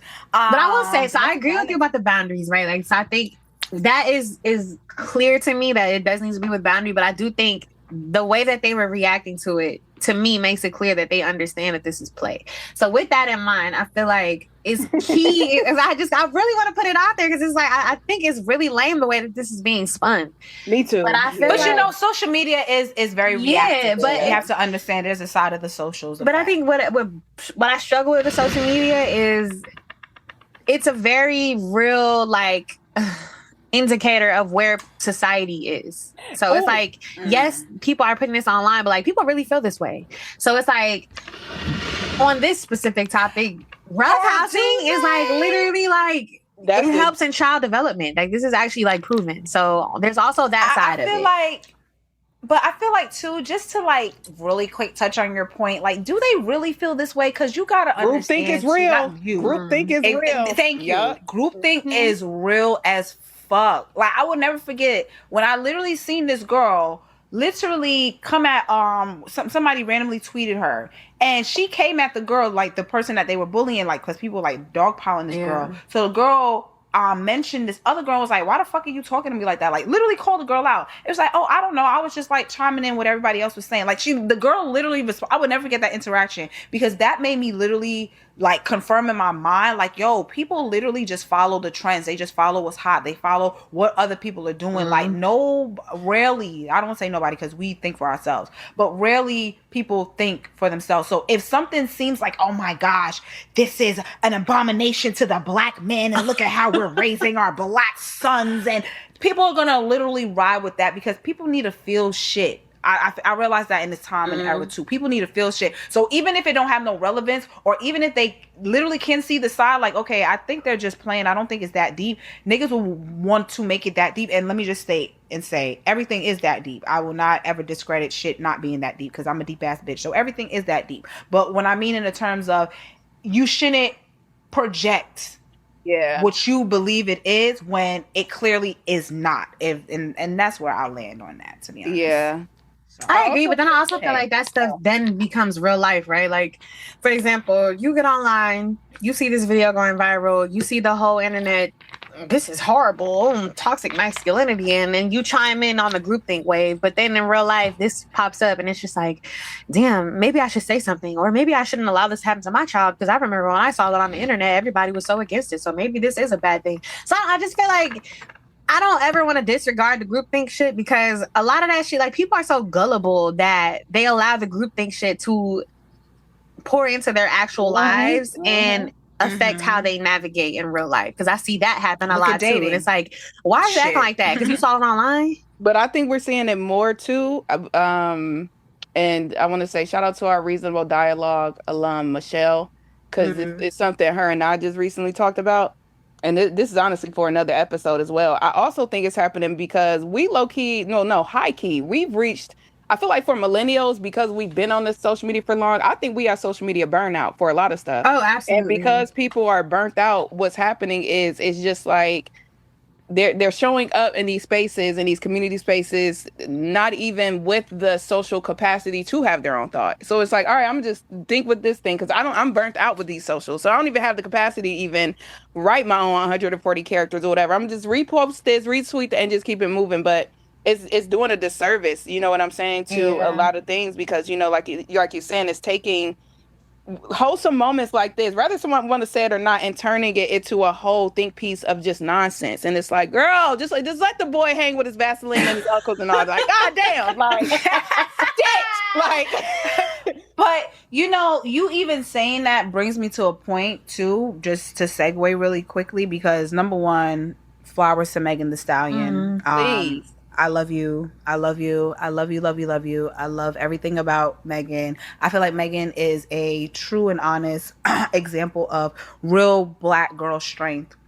And she doesn't have to be that. I'm tired of us having to be the face of strength. She doesn't have to be that. But she shows it so well, even in the moments where I know it's probably tough for her to have to push through or whatever. But this Lover Girl era of Megan Thee Stallion, and say what you want to say about it, I don't give a fuck. I seen somebody tweet that they seen where Megan, you know, she had a little Thanksgiving situation with her man Clay, and she was cooking for them, and somebody tweeted something along the lines like, I seen Megan Thee Stallion says that, you know, she wants to cook for her boyfriend's family to show their son, to show them that she loves their son. And the person basically was like, you know, they thought it was a sweet concept, but it made them, you know, kind of sad. And then, of course, the other think pieces started to roll in, et cetera, et cetera. And just for me, I just want people to just get to a point where if it's not necessarily affecting your household, everything doesn't need to be a think piece or a deep, super dive. Because, yes, I understand how this can look in a certain way where, you know, I guess the pick-me's don't like it. But I'm gonna be honest with y'all. Sometimes I think people confuse people doing nice gestures for people as pick-me behavior, especially when it comes to women and men. Talk about it. Oh my God. Because it is never given. I don't want to shake the table. It's never given pick-me. I don't want to shake the table. It's never given. I don't want to shake the table. But I'm not afraid of you pussy ass hoes. I'm going to just let you know right now. Because I've never been a pick me. Matter of fact, I've always been a pick me. I lied because I always pick you. Yes. Snaps fingers. Snaps fingers on this good Sunday. I always pick me. So yes, I am a pick me. But for me, I think people forget that relationship is partnership at the same time. And one hand washes the other. And we've been so consumed with pimp and prostitute like relationships that y'all think this is real world. And those people have a job. A pimp has a job and a prostitute has a job. That doesn't have to be the trajectory of how you operate in your relationship. Everything don't have to be, oh, well, you do this for me, I do this for you. You know what I'm saying? You cooking for your man. If you want to do that, I understand the dynamics of, oh, we don't have to do it. Like, it shouldn't be a thing of, oh, I have to cook for my man because this is what my man wants. No, because I'm sure Clay does something for her that she, you know what I'm saying? Like, regardless, I don't know the dynamic of the relationship. Let me not even say that. But I think people forget that true love and relationship is honestly partnership and being able to do acts of service to each other. So if cooking is an act of service for Megan Thee Stallion, for her man, and her man receiving that act of service, we don't know the dynamics of people's relationships. Now, am I the type of person to wake up 3 a.m. and make my man a sandwich if he asks me? It really depends on how he asks me. I'm gonna be real with you. It really do. And it depends on what you did for me to be motivated to want to get you that sandwich. Like, you know, I just ain't do it. But there may be a day where I be like, nigga, go make your own fucking sandwich. And that's okay. You get what I'm saying? Like, I just think, like, we just need to, like, release ourselves. I know dating in the pool got shit and hepatitis B and C, but we really need to, like, we need to calm down just a little bit, y'all, and let people have things. Just like the little boy, he was getting roughed up. Hopefully, you know, it helped him to be a kind of person. I don't know.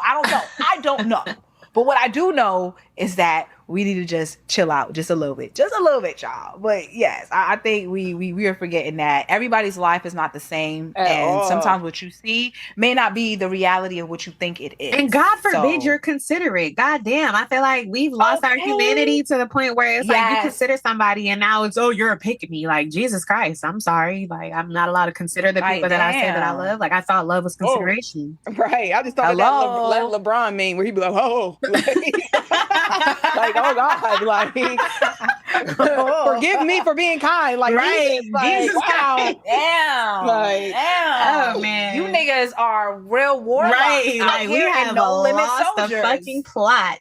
Jesus. Golly. And I do apologize for those super duper high value feminists out there that may not like that we said these things, but I'm gonna be real. No, I love it. I love it. Please. When I love my nigga, I love my nigga. I'm not lotto obsessed, but I am very much so my man. I'm in it. I'm talking about in it. But do I have my own personality? Do I have my own hobbies? Do I have my own life outside my man? Absolutely. And that's what makes the dynamic popping. Like, yes, I can thrive by myself, but my man will be just an accessory to my happiness. If he doesn't add to it, he's gone. Yeah, I can my man, and I could me all day. It just depends on how that nigga feel. I think that's also what kind of gets lost in like this whole relationship dynamic that we are now navigating in today's era. Is like, what is the point of being with somebody who would not do for you anyway? Like, can we talk about that? Because it's just like, I don't want to get too hung up on the pick me thing, but like, we need to talk about it, because it's just like, you should want to do for a person, and if you don't, then why are you with them? Like, literally, you should like your person first. Right. That's one thing. Like, you actually like what? And two, it's also one of those things where I feel like y'all, and when I say y'all, I'm not talking to my girls, because in the condo here we get it as I roll up, because it's that time. Like, I love we getting spicy. Yes, I had to grab the grabba. We're getting spicy. But no, like, I am just so over people trying to police how other people love. Yes. I see it so much on social media. You know what I'm saying? Like, I see it on men and women's sides. I see it on both sides. You know what I'm saying? Like, a lot of you niggas too, stop letting your toxic ass nigga mess up your household. That's another thing I be seeing as well. You know what I'm saying? So it's just, and for the women too. I'm not gonna lie, for the women too, because sometimes that bitch don't give you the best advice. She can't give you advice. Look at her life. Why are you listening to her? I'm be real. Like, it's just let's not even make it like just men or let's make it all genders. Yeah. Like, don't listen to nobody that don't got their motherfucking life together. The best advice you could take for them is how not to be like them. Point blank, period. Now, I will say there are some women out there that can see things, because, you know, when y'all be trying to put y'all relationships on the Clock app and showing us how terrible your nigga really is, and we decide to say, hey girl, that nigga is trash, you be mad at us when we call that shit out. Sometimes those cases do be real. Like, like the girl that was on TikTok talking about her husband didn't talk to her for 2 weeks because she was sick. Bitch. Wait, what? Bitch. You need to leave that nigga. I'm gonna be real. You need to divorce that nigga today. Like, yes, that's the advice I would give you. You get what I'm saying? But I'm not a hating ass bitch. So if you want to stay with that trash nigga, you be with that trash nigga. Y'all be the trash men. Okay? Sanitation department over there. I would never take that away from y'all.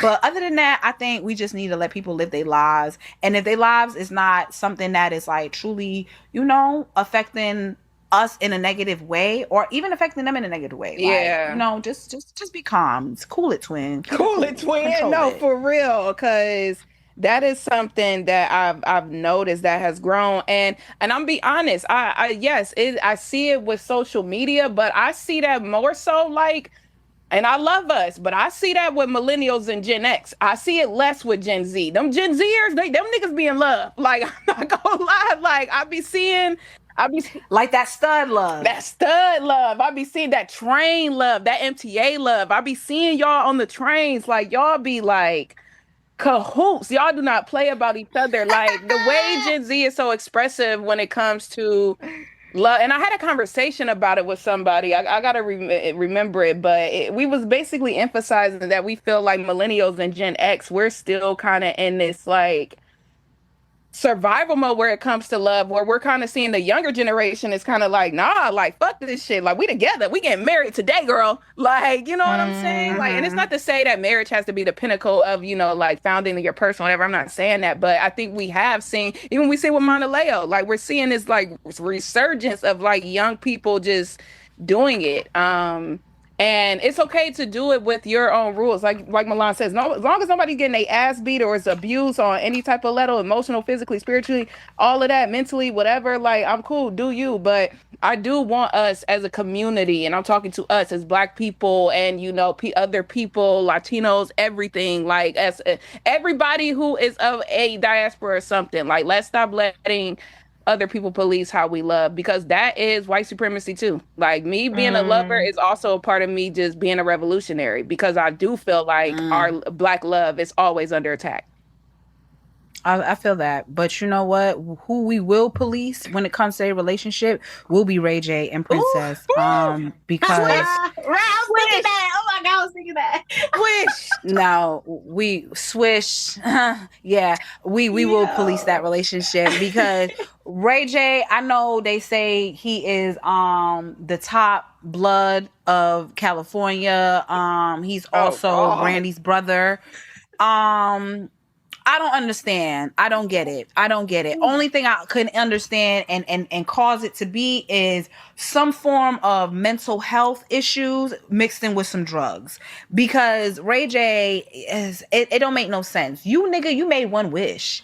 You know what I'm saying? You literally have a song with Lil' Kim. And you supposed to have a legacy. You literally was on Moesha. Like, you literally supposed to have a legacy. Literally. So I don't know if anybody heard, of course, but Ray J got arrested recently, like literally a few days ago, because he was on Twitch and literally arguing with his wife, soon to be ex-wife, Princess Love.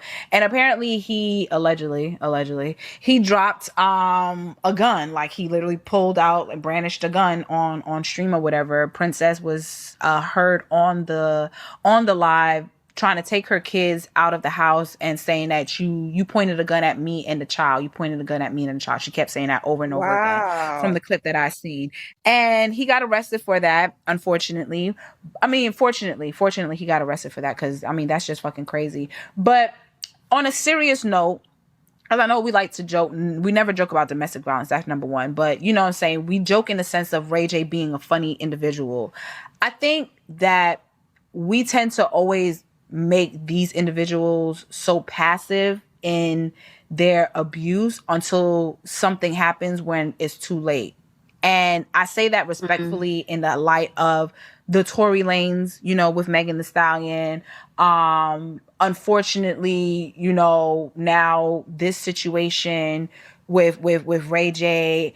And it's just something within personally for me, within the Black media space, where we don't take these things seriously. Even Cardi B, I think she recently came out and said that at this point in time, she's literally fearful of her life because she feels like Offset is not mentally stable. And we'll sit up there and laugh and be like, oh, he must miss his grandma again and shit like that, because that shit is funny. But when does it not become funny? Like, when does it become like, okay, this is now category 5 hurricane. We need to lock this bitch the fuck up? Because I seen the gun on the stream. Once again, allegedly, but I know what my eyes seen. So I don't know if I want to even say alleged to that. Because what am I, you going to tell me my eyes is lying? So it is very believable that he pointed a gun at her, especially him being erratic, et cetera, et cetera. It's just crazy. And then on top of that, when we think about it, we're consistently platforming these abusers. You know what I'm saying? Like your Blueface and your Krishans and your baddies and all of these. So for me personally, I know this was a segue more so about Ray J and his buffoonery nigga acts, but it made me think about deeper into the situation with just in general, how these type of situations are not taken seriously until it's too late. And further, And too, on a lighter that's note, crazy. I think it's also an example of women need to stop feeling like, oh, he did that to her, he's not gonna do it to me. You're not special. You're not special. Let's talk about it. You're not special. He might not do that right now. He might not do that the first year, but he's going to do that or worse at some point. You are not special. Give it 3 to 6 months. He go transform. Right. That werewolf is go transform. I don't know if y'all seen Wednesday. It's gonna transform. And I hate that we keep seeing examples of this in like Black relationships where it's like the woman think, oh, well, he did that shit to her. That's not gonna happen to me. Like, okay. You keep thinking that. Like, just deal with better men. Because the niggas always show the signs. It be clear as fucking day. I'm going to be honest and say there's no better men. And no disrespect to the men. No disrespect to the men. I think we kind of like not even confused, but we think there's this better man, better woman. There's no better man. There's no better woman. It's people making conscious decisions on what they want to do with the time that they have. You get what I'm saying?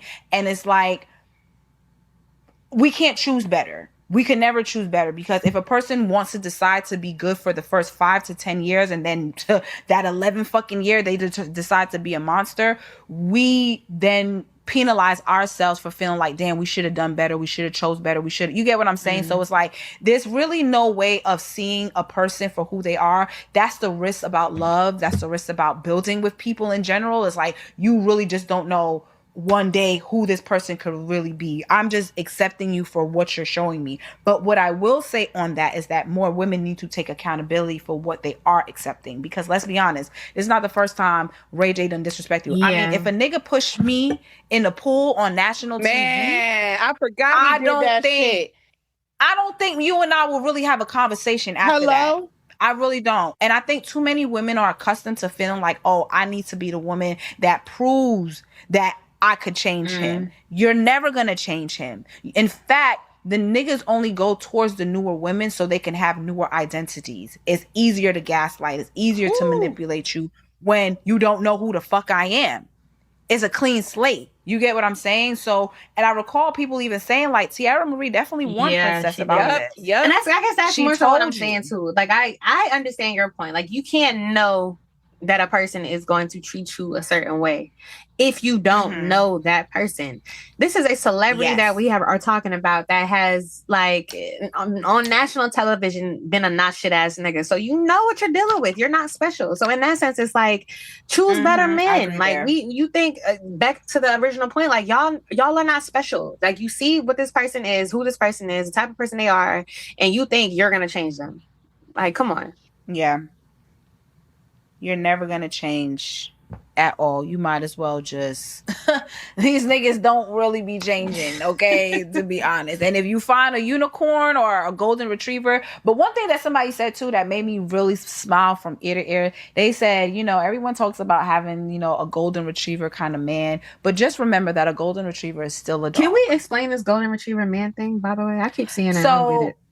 Basically, a golden retriever guy is like the guy who is like the good guy, basically. He's the nice guy, the thoughtful guy, the patient guy, the sweet guy. He's not a toxic nigga. Let's just put that in layman terms. He's just not a toxic nigga. So he will be the opposite of what women are experiencing with these demons. They would call them a golden retriever kind of dog. Because I'm seeing like the Meg and Clay conversation be gold retriever and a bad girl. I'm like, what the fuck is a gold retriever? Yes, a golden retriever and a what girl? A bad girl. Well, I'm so tired of niggas, man. That's that shit I'm talking about. Like even that, like Megan Thee Stallion is not a bad girl Right, like- because she has age. Like, what the fuck do you niggas be talking about? Like, what makes her a bad Man, girl? I'm Like, so like, have you seen Klay Thomas lineup of bitches he fuck with? Like, stop playing. You niggas are so like, I can't take these niggas. I can't. I really gotta no, leave them. I'm with Milan. I The can't. fuck? She's a bad girl. He's a golden retriever. And that be the thing. When you deem a nigga to be so good, it's like, you gotta be careful. And no offense, we love CC, we love Russell. But I think the dynamic of what happens when you continue to not even push a nigga to make him It's seem the so good. consequences of Like, having somebody on a pedestal. Yeah. Thank That's you. what it That's is. it. You said it beautifully. That's why I don't put nobody on a pedestal except for God. That's it. And I get frustrated too. And I feel like, I don't want to speak for all of us, but I feel like all three of us may have experienced this where certain suitors or people that want to court us are already putting us on pedestals before they can even get into the field. And it's like, whoa, hold on. Like, why am I on this imaginary pedestal that I didn't even know I was on? Yeah. So Hold on, Holiday. I like it. It's feeding my ego, but I don't need all right, this. hold on, Holiday. No, for real. Because it's like when Mad Day or whatever day come that I didn't even know exists, you upset. And I didn't know because I was on this pedestal that I didn't even know I was on. Like, I didn't even know you put me on this pedestal. And now I have to live up to expectations I didn't even know I Come had. on, I didn't even know. I didn't even know. Yeah. Okay, so leave me the fuck alone, bitch. I'm a pit bull. I'm not a golden retriever. Let me tell you. And that's fine. Shout out to EVE. She let it be known that it was okay to be a pit bull in a fucking skirt a long time ago. She let that shit be known. Okay, so I am not mad at all at that. So with that being said, who I am mad at is Summer Walker. pissed. Pissed, actually. Pissed. As I snatch this baddie chain from your fucking neck. You don't deserve this shit. I'm not gonna lie, y'all. It bitch. was a couple times where I was like, do we really want Summer on the cover? I'll be honest. But I let her rock, girls. I was just like, she pissed me off with that. Because you got us fucked up. Yeah. You really got you. But you know what? I'm gonna be honest, because some people were saying that y'all must not listen to Summer Walker really, and y'all must not. That's know not the Summer point. Walker. I hate when people try to do that too. That's not the point. Go, Milan. My bad. I'll make my point. I'll land. No, but okay, just background, and I'm gonna let you take it over, sis. Literally, everybody knows Summer Walker dropped her final Over It project, but clearly she not over it because the bitch is sitting here fucking with a rich the motherfucking kid. Now, I don't know about y'all, but as a DJ, I know a lot of different artists, and you know, this group is very well versed in music and artists. But when these motherfuckers said she was dealing with Rich the fucking kid, I dropped my phone because I was so befuddled at the fact that you, a beautiful, successful ass bitch like you, literally, you have put yourself on the fucking highest level of shit to sit there and accept the barest of minimums for you to literally sit up there, Summer, and be on some shit where you're like, get a second phone and put me as Pizza Hut so she don't know. Let me tell y'all something. Niggas could act like she was trying to be P. That's not no P shit. That ain't no P shit. She really like that nigga. Cause only a bitch would that really fuck with a nigga, like a nigga like that. She may even love that nigga, to be real with you. Will go through the hoops of being a side bitch that deep. Man. You're Summer Walker. And it always reminds me that these celebrities really don't be knowing who the fuck they are half the time. It has to be. Because Rich the Kid, I'm sure he's really not rich. I'm really, really sure. So the money ain't that motherfucking long. The dick got to be hit in the back of your fucking, back of that noggin. It must be reaching the back of that noggin. And I'd be hoping that it could knock some sense. But clearly, the brain matter is filled with bubbles. Legitly. I don't know. And for me, this is why I told y'all that my vindication for Go Girl and the reason why I didn't vibe with that motherfucking song, I am vindicated. Because I knew it was a bunch of bullshit. This is why we got to give Doja her flowers, because she came and delivered exactly what we wanted to hear. Some positive affirmations. I don't give a fuck about competing with bitches over niggas. And this is what the kind of Talk about it. Alfredo music that they've been calling. Y'all seen them? You know, but Yes. to that point though, because I know Jazz, you're gonna land it. This is also like it's so ironic because we talked about this shit when we talked about her album. This is why I don't resonate, because it's like you finally over it. No, you're not. You're not. Which is why I said maybe I'll resonate with the next album if we see that she is finally over it. And this was with me having an assumption that she wasn't going to be finally over it, which is why I don't resonate with Summer Walker. Okay. And let me help Bonnie land the plane. Giannis like, I try to tell you. No, fact. No, she did. As she bring the snacks from the back. Like I told y'all, like, no, for real, because it's time to land this, because this is too much. What irritated me the most, and I feel like it's not even an irritation, it goes to integrity as well. To see so many people say, rather if you listen to Summer, whatever or not, somebody's, oh, y'all must not listen to Summer or know her personality, blah, blah, blah. That's not the point. We know all of that. My thing is, why are some of y'all trying to justify this with saying, oh, she's just using that to market the album? Bitch, I don't need no toxic anything to market an album. The album is what it is. Like, she don't need to put on no type of facade or challenge or do anything that is like rage baiting to promote this album. The album was doing great as is. That was really what's pissing me off, is that people were really taking the fact that she was using this side piece chick, whatever ideology to promote an album. She's Summer Walker to my point. She don't gotta do that.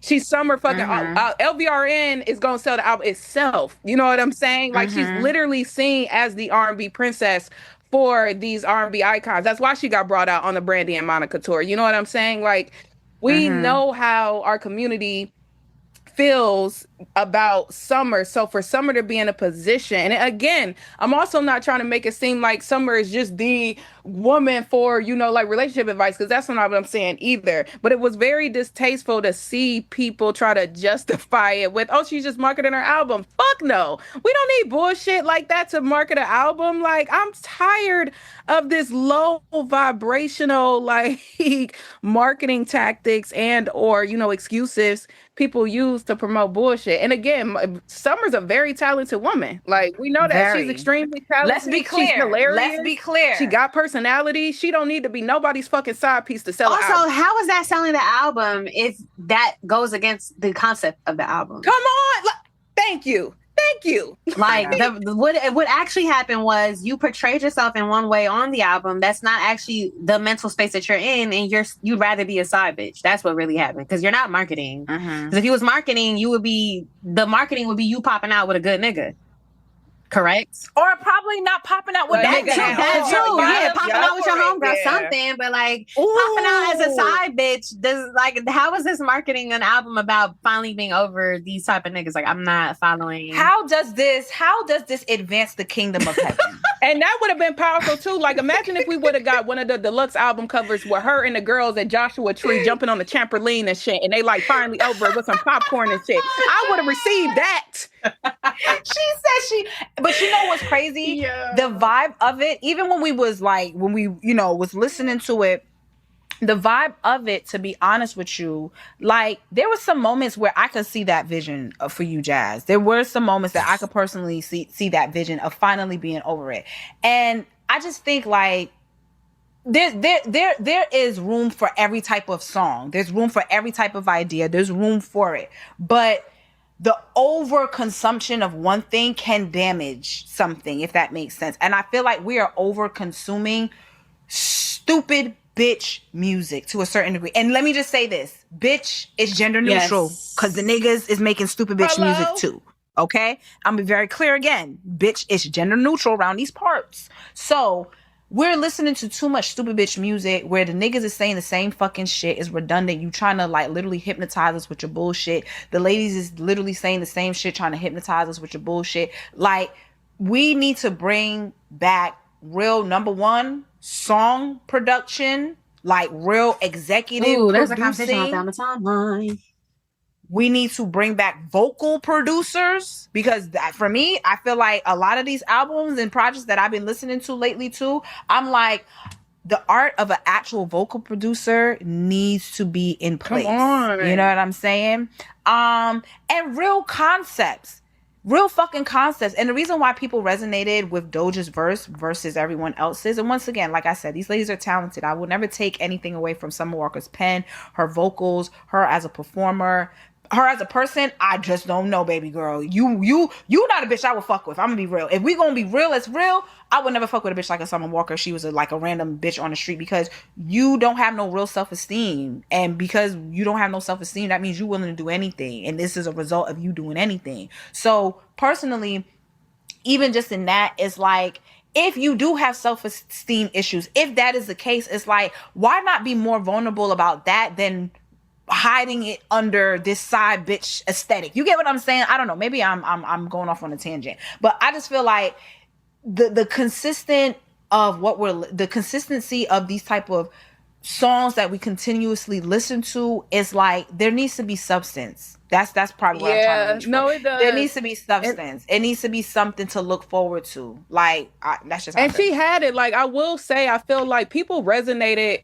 And it's not to say there ain't a group that don't resonate with her now, but I do feel like people genuinely resonated with Summer more when she was leaning more on the, being vocal about her anxiety. Like, remember when Summer Walker was performing on NPR Tiny Desk? It was her little teddy bear. Like, I would take that Summer over side piece Summer any day, if we being honest. And that's not to say that I'm disregarding her mental state or her anxiety or anything like that, but I still feel like there was a part of her there that was still genuine. And again, I'm not saying, like Summer ain't gonna grow, because let's be honest, she's 29 years old. Yeah. I don't know what the music is gonna sound like in 5-6 years, but what's going on now, girl?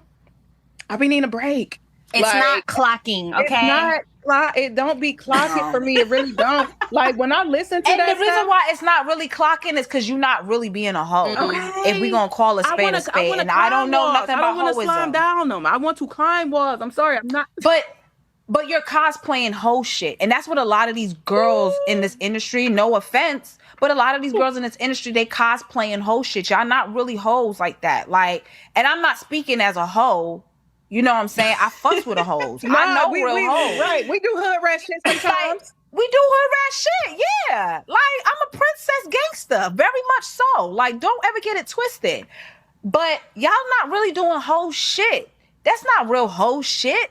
You get what I'm saying? Like, you not really being a fucking hoe. And I think for anybody, like, that's the disconnect, because you're not even being authentic to the shit that you doing. Like, you get what I'm saying? Yeah. Like, when you was Miss Anxiety, and you know what I'm saying, I'm too shy to perform in front of y'all, but I'm still sing my lungs out. Like, that's the shit that niggas could connect to. You get what I'm saying? If you was really about this whole life shit, like, I'm sure, in my personal opinion, like, it just gives more of a caricature than it is like, this is really your life, and this is just a role that you're playing right now. You get what I'm saying? This is a world that you probably have built for yourself to be this whole. But also, I would just like to touch really quickly on how sad, if we can be, have a heart for a little bit, besides, tear her a new asshole. Having a heart in the sense of, it is very, very, very, very, very, very, very sad, to be honest, that this is a result of the lack of self-esteem and self-worth that you believe that you have to put yourself in this position, because you don't have to do it. You are willingly, voluntarily putting yourself in this position. And for me, I think it's sad that you have no hope, not only in yourself, but you've lost all hope to the point where you feel like this is the best that it can get. And that is damaging to a lot of young girls that do listen to her music, that will believe that and decide to go around and be like, well, fuck it, I might as well be a nigga side piece if it, you know what I'm saying, I'm still gonna get like, hey, to each his own, but that is a very unfulfilling life to live. But hey, that's just my opinion. Just my opinion. Ooh. Just might be a hoe.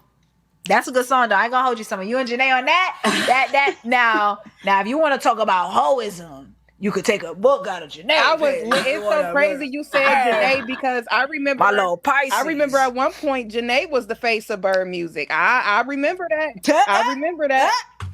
And she's true to it, though. That's the thing. She's true to it. So I don't know. I don't know. But what I do know is that I'm vindicated for Go Girl. You are my good sis. I am. I knew it. I knew when I first heard it. I said, no.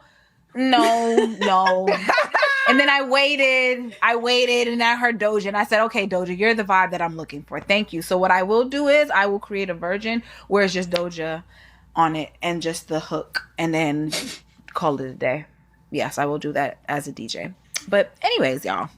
Oh my God, y'all. Oh, what else we got on this docket? Money Long, Money Long, Data Long. Oh, before we get into it, can I just say that experiencing the Boy Is Mine tour last minute was one of the best experiences. Ooh, yes. Did y'all Yes, go? ma'am. I Both of y'all did. went? Yeah, Oh, okay. I went to the Barclays one, and I went was to the not, North one.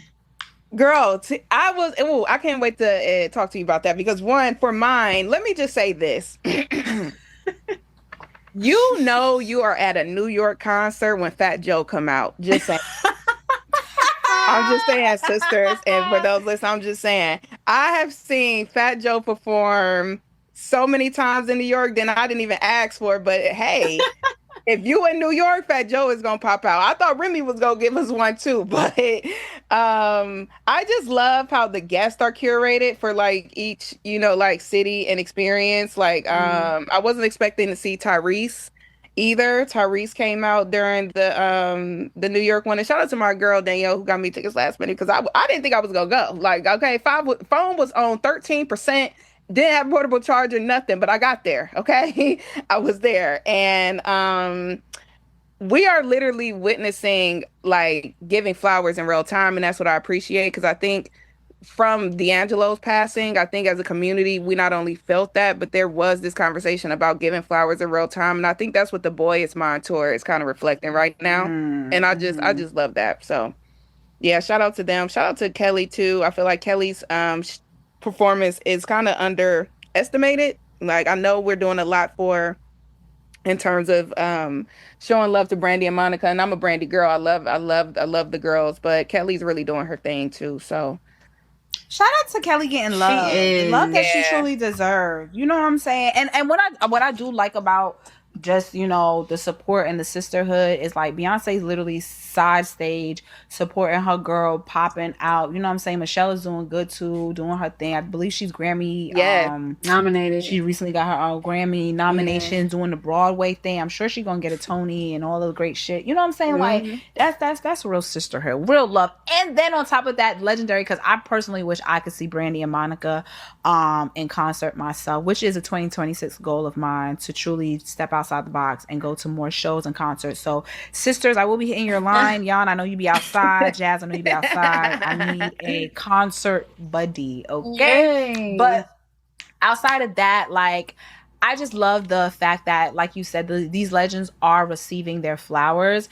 And, before even getting into the Money Long thing, because whatever, but I just want to give flowers to Maya too, because Maya's now added on to the Boy Is Mine tour as a permanent I don't want to say replacement, but it is a replacement. Yeah, it is a replacement. We're gonna be honest. She's replacing Money Long because Money Long, unfortunately, no offense, but she just has some health issues going on. So prayers and sending love and healing to her during that time. But she is stepping down from the Boy Is Mine tour, and Maya is gonna be taking place. But I think about Maya and just the fact that, number one, Maya is the definition of, you don't got to get ready when you stay ready. Fact. You get what I'm saying? Like, because I think there was a conversation around when she did pop out on the earlier dates that there wasn't like a lot of auditioning, or not auditioning. There wasn't a lot of practice that went around her putting that set together. No, literally she just popped out and was ready. Literally. And I love that. I love that. And honestly, if anyone deserves to be opening, it's her. It would be her. And let's talk about too being able to work with people that you genuinely, being able to work with good people. Like, you know what I'm saying? And I don't mean good people in the sense of like, oh, everybody else is horrible, whatever. Because I feel like everyone has good and bad. But like when it's an honor to be able to show up to work and people are kind, people are sweet. You know what I'm saying? And Maya, those are her peers as well. Yes, and Maya's one of the sweetest people. So for her to be in that and immersed in that it literally fits her. And to see the fans want her too, because that's another thing I noticed. People were asking for Maya. Like, when is she coming back? Yeah. But I will say, before we get into Money and what happened with the Mariah thing, I do want to also give her flowers, because I saw the show and I think she's getting a lot of shit because I don't think a lot of people realize how sick she is, and she's getting a lot of shit for like the set and it being arguably bad because of how sick she is, but like that's what also to me makes it arguably good. Like she is showing up and singing her face off and can barely breathe. Like she had her two dancers on stage, like walking her around the stage to make sure she gets to the mic or to the seat so that she's safe. Wow. Because she literally is struggling. She was struggling bad at that North show, like to the point where this girl in front of me, she was like, "Is she good?" She's like, "She's about to pass out." And I think it was impressive that even like, I don't know, it's a two-way thing. It's like on one side, it's impressive that she's still showing up and trying to sing through all that, but on the other side, it's like, girl, rest, please, because you're struggling bad, and we all see it. But I think for me, just as somebody who's like an overachiever, and I'm not proud of that, to be honest. I think that sometimes you don't know how to rest when you're an overachiever, which is what I was going to say. Yeah. I think in being one, I could recognize that in her. And I think it was admirable that even with how sick she clearly is, where it's like visible, she still showed up and she's still staying down. So shout out to her for that. But not this whole little Mariah thing. I can't stand with you with that one, sister. Yeah, I can't. That was weird. It wasn't even fun. I was confused. What happened in the video? Could somebody explain to me? So basically, it's like Mariah auditioning. I can't watch cringe things, so I didn't really watch. She was like auditioning to sing Delulu. I don't know what the audition was, but it was basically Mariah Carey auditioning for some song of Money's, and that was the joke. Like she was like, I can't do this song, blah, blah, blah, and then she called her Delulu at the end. So it basically was just like a play on Mariah Carey's personality and shading her for when Mariah Carey said, "I don't like when everybody sings my songs." And she also said that in the video, like, "I don't like when everybody sings my songs." And it's just like, okay, so you're clearly upset about that comment. So to act like, "Oh, I'm a lamb," like, girl, shut up. You was pissed off that she said that about you, and now you're trying to get your little jab back in, and it didn't land. Okay. Well, like I said, I can't watch cringe things because I suffer from secondhand embarrassment. It really is like a condition. I'll get the bubble guts. I'll feel sick. I can't do it. So I didn't really watch it, but I did see the backlash behind it. And I mean, I'm gonna be honest. I don't know the girl personally. I'm sure she is super duper duper talented. But one thing about me is that I don't believe that I be off. And if I am, then let it be. But there's always been something about her that's made me be like, you are a little mean. Yes, and that's what it gave. Like, so it's just like, I don't really, because I also don't understand the timing of it. Like, you just announced that you're leaving tour because of your health, and then that's what you drop, like a shade video. I don't get it. And then everybody's like, the people that I guess are diehard fans of her, like, if you really think this was shade towards Mariah, then boy, do I have something to tell you. And it's just like, I mean, that's shade. How about you not tell me because that's clearly her throwing shade. I don't know how else to put it. It's interesting too, because we mentioned like her being carrying a certain type of like energy, and I think for me, from what I've experienced and what I've seen, it's, you know how some people are approachable and some people are not. She just does not give approachable, like if that makes sense.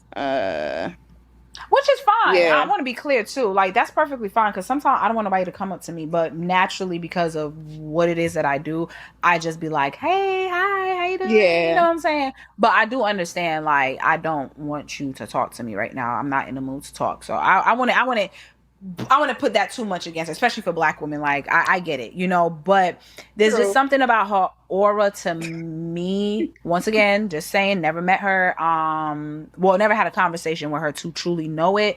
But as a certified bad bitch, I can identify mean bitches too.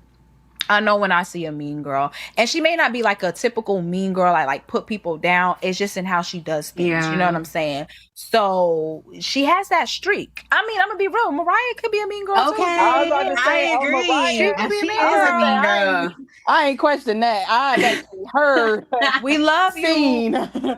Okay. No, okay, like, shit, we ain't gonna talk about this. Okay, that's really be mean girls out here. They will literally just eliminate your girl power brunches. You understand? Like, legitly. So yeah, but shout out to the real bitches that don't need to be mean for nothing. Okay, that's lap hosts. if I need to be. And shout out to the bitches That's who my stand on their shit. If I'm throwing shade, I'm gonna tell you, yes, I was throwing shade. Okay. Because like to throw shade and then be like, I wasn't. Like, okay. No. I hate that. I hate people That's like that. Yes, I passive-aggressive hate shit. people like that. It's so annoying. No, stand on it. Yes, I did say your breath stink. What you finna do? Like, come on. Anyways, speaking of standing on it, Let's get into it. let's get into some film and TV updates real quick, y'all. It seems like Portia is in love again. You know, Portia Big Booty Williams is in love again. You know, she's divorced from Simon Guobadia. Shout out to my girl Bonnie Blue. She has a show on YouTube that she streams daily, and she be cracking me up because she would legitly call Simon Dennis Daddy. I'm crying. No. She literally calls him Dennis Daddy. So anytime I think of Simon, I think of his name as Dennis Daddy. But, you know, she recently got divorced from Simon or whatever. But now she's popping out and she is, you know, hitting them kitty clickers very much so, and we're not mad at it because I think Portia has been vocal about her sexuality. I will believe so. I think she's been very vocal about her sexuality, being fluid. I don't want to label her and say she's bisexual, she's a lesbian, or she's, you know, trisexual where you just want to try shit. But I think she's been fluid in her sexuality before. You know, we've seen her, you know, do some things, say some things. So it's not confusing to me that she would be in this lane, especially after a heartbreak. I feel like the natural course of action for some women, unfortunately, they just go straight to studs because studs give you a feeling that you don't necessarily want from a nigga. And I'm not talking from experience. I'm just guessing this is what she wants. I just feel like she's just trying to feel some type of love, you know, and she doesn't want it from a nigga necessarily. So she, you know, decided to stud up. And I'm not mad at her. You know, the stud is cute. Portia is gorgeous, so she can get anybody that she really want. Do I believe these relationships with Portia? Absolutely not. But I think she has more money than the stud, so maybe this can be real. This can be real. There's a potential for this to actually be real because, you know, if she's more wealthier than the stud, then she by any means, she definitely got it. But listen, yeah, shout out to Portia. As long as the Brick House continues to fulfill the Real Housewives of Atlanta prophecy as being that franchise that we love, Portia, you can do whatever you want, girl. You know what I'm saying? You can do whatever. You can't do what you was doing on Family Matters, though. I had to give you a love tap because you was a little out of control. That's serious. No, a lot of. But out of control like your ass size. Okay? Out of control. But yes, I agree. well, are we gonna get into the schemes that Todd are setting up or what? First and foremost, I just want to say that whenever I send you a Mama Joyce picture, just understand that my discernment and my judgment of you has always been right and I ain't never been wrong. And we must give Mama Joyce her tens for the prophet that she truly is, because she been seen this. She's seen this for Kandi, and she says, I don't want you to marry him.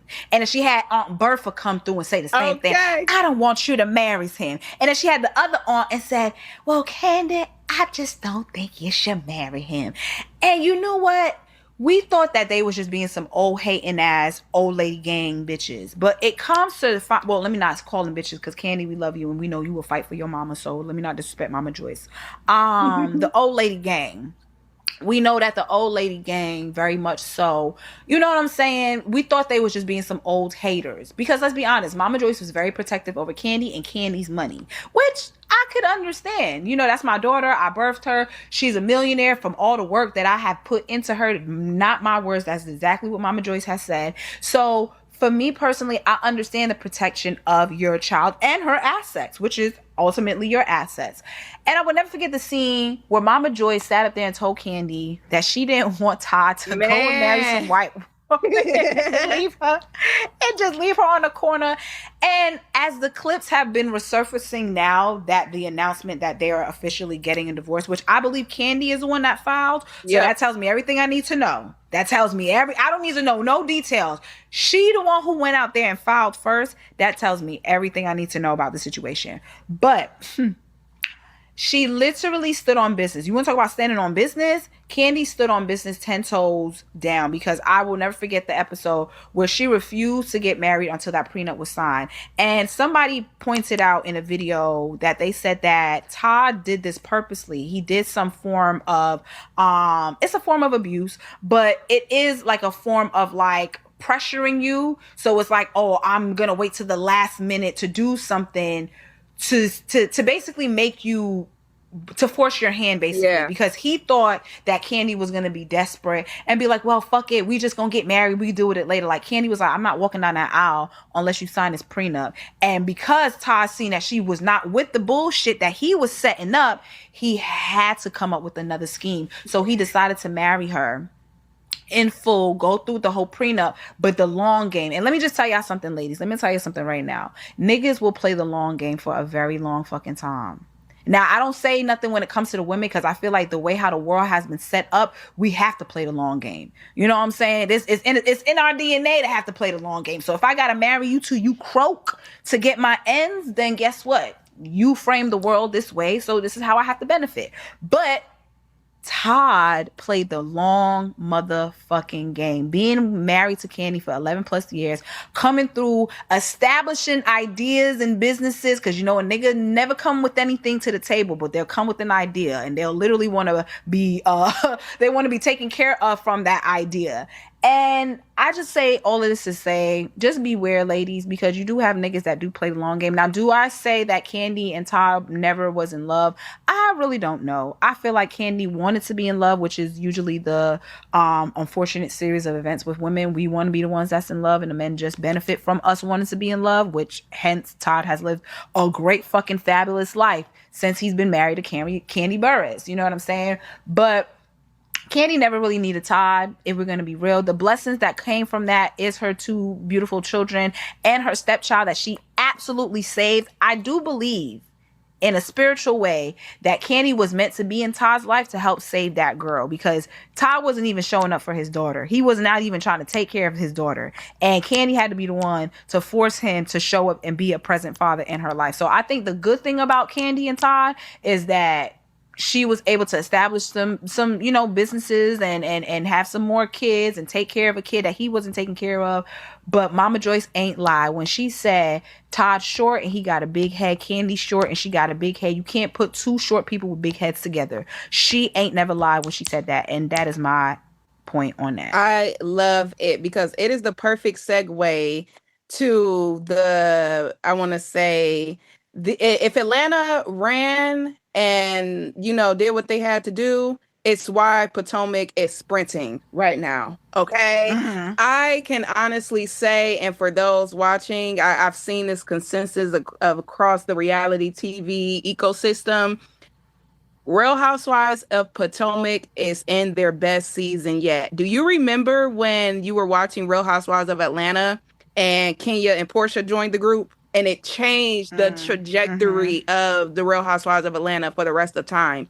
We are literally witnessing that with Potomac and with the addition of Stacey Rush. Shout out to you, Stacey. Like, yes, drama, length. I'm here for it. All of it, girl.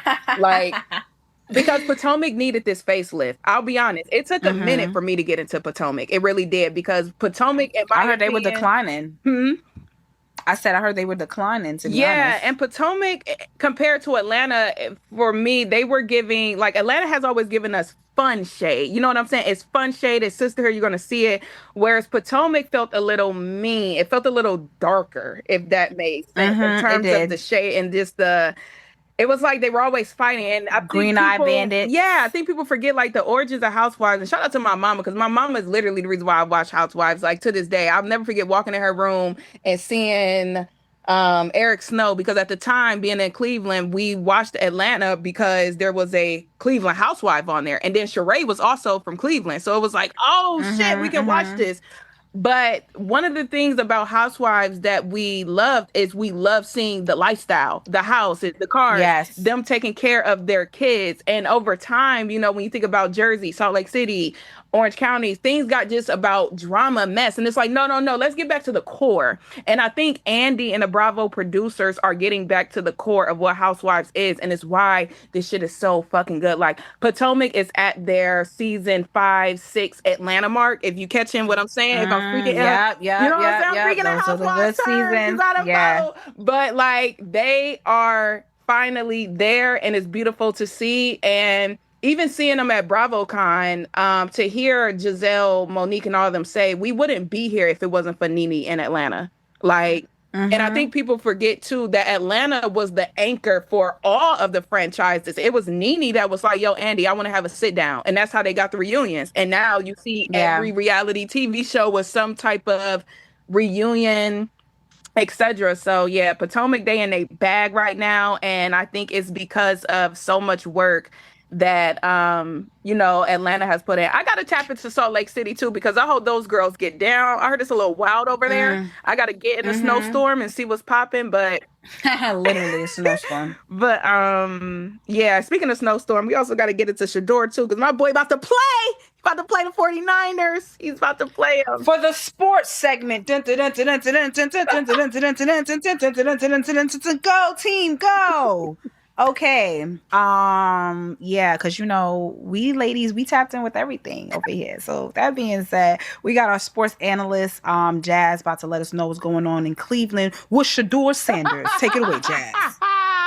That was beautiful, my good sister. Well, yes, for those that did not know, you know now Shador Sanders is not one to play with. All the heat they threw at that boy, and he just kept throwing it right back and threw it so fucking far that he became the Browns' first QB since 1999 to win not only the game but to be in the game. It was his first debut. Like I don't think it's a better like Cleveland underdog story you can have with that. And now he's starting with the 49ers today. Right now, that game is on now. And for those who don't know, I was born with a Cleveland Browns hat on. I had no choice. Like, you know what I'm saying? Like my elders wasn't playing. They said, here, this is what it is. So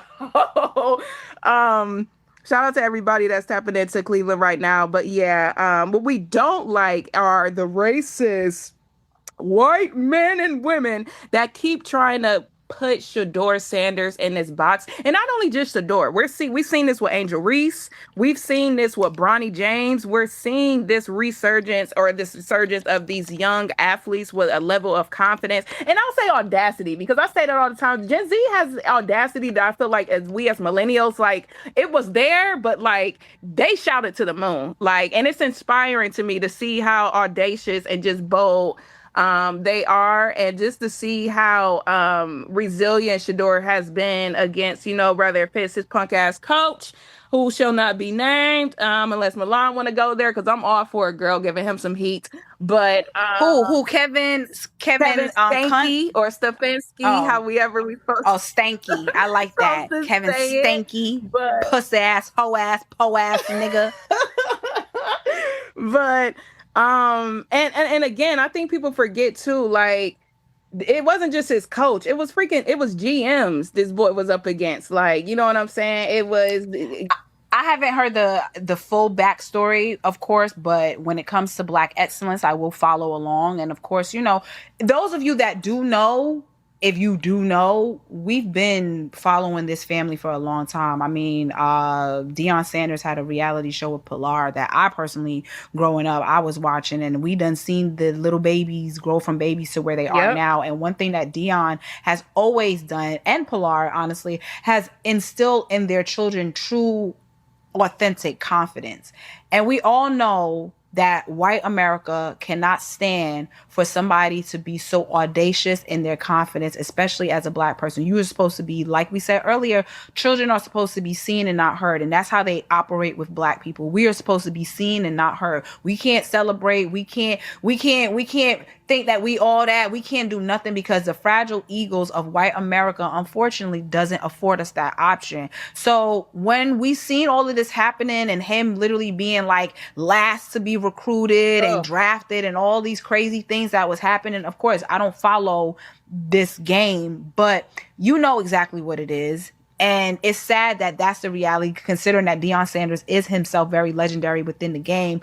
But it's just sad that even with somebody who literally helped win a game for you, that ain't nothing but talent and God. You get what I'm saying? Yeah. Came out there and helped win a game for you. You can't really give that man the acknowledgement. But one thing that I do realize is that pride does come before the fall of anything. So continue to be prideful, but understand that it will not last as long as you think it will. So shout out to Shador. Shout out to the entire Sanders family for truly upholding Black excellence. A Black father. I mean, for you to bag Karuchi and make her the first grandmama without no kids.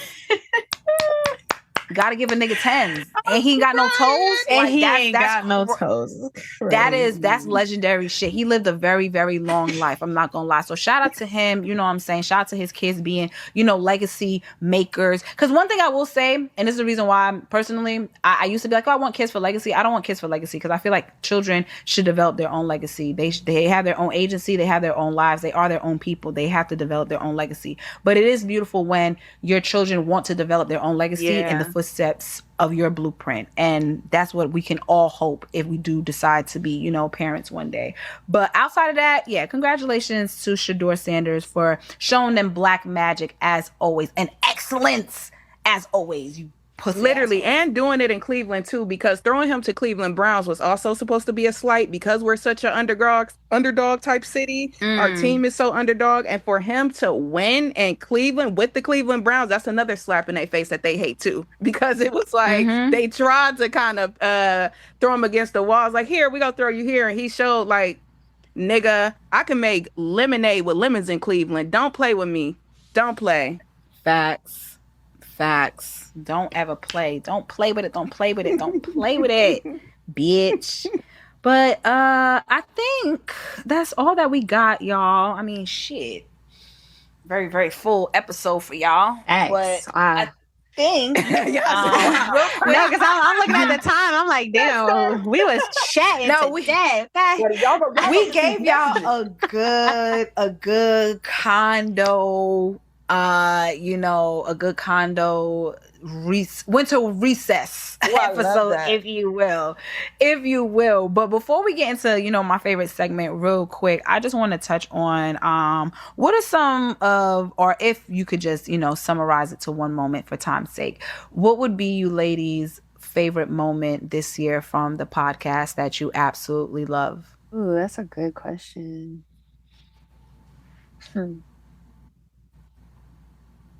I'm gonna be honest. I'm gonna go, sisters. I really loved when we had Michelle Locke, Director of Strategic College Marketing and Partnerships at UMG, because I think that was our first time having a mother.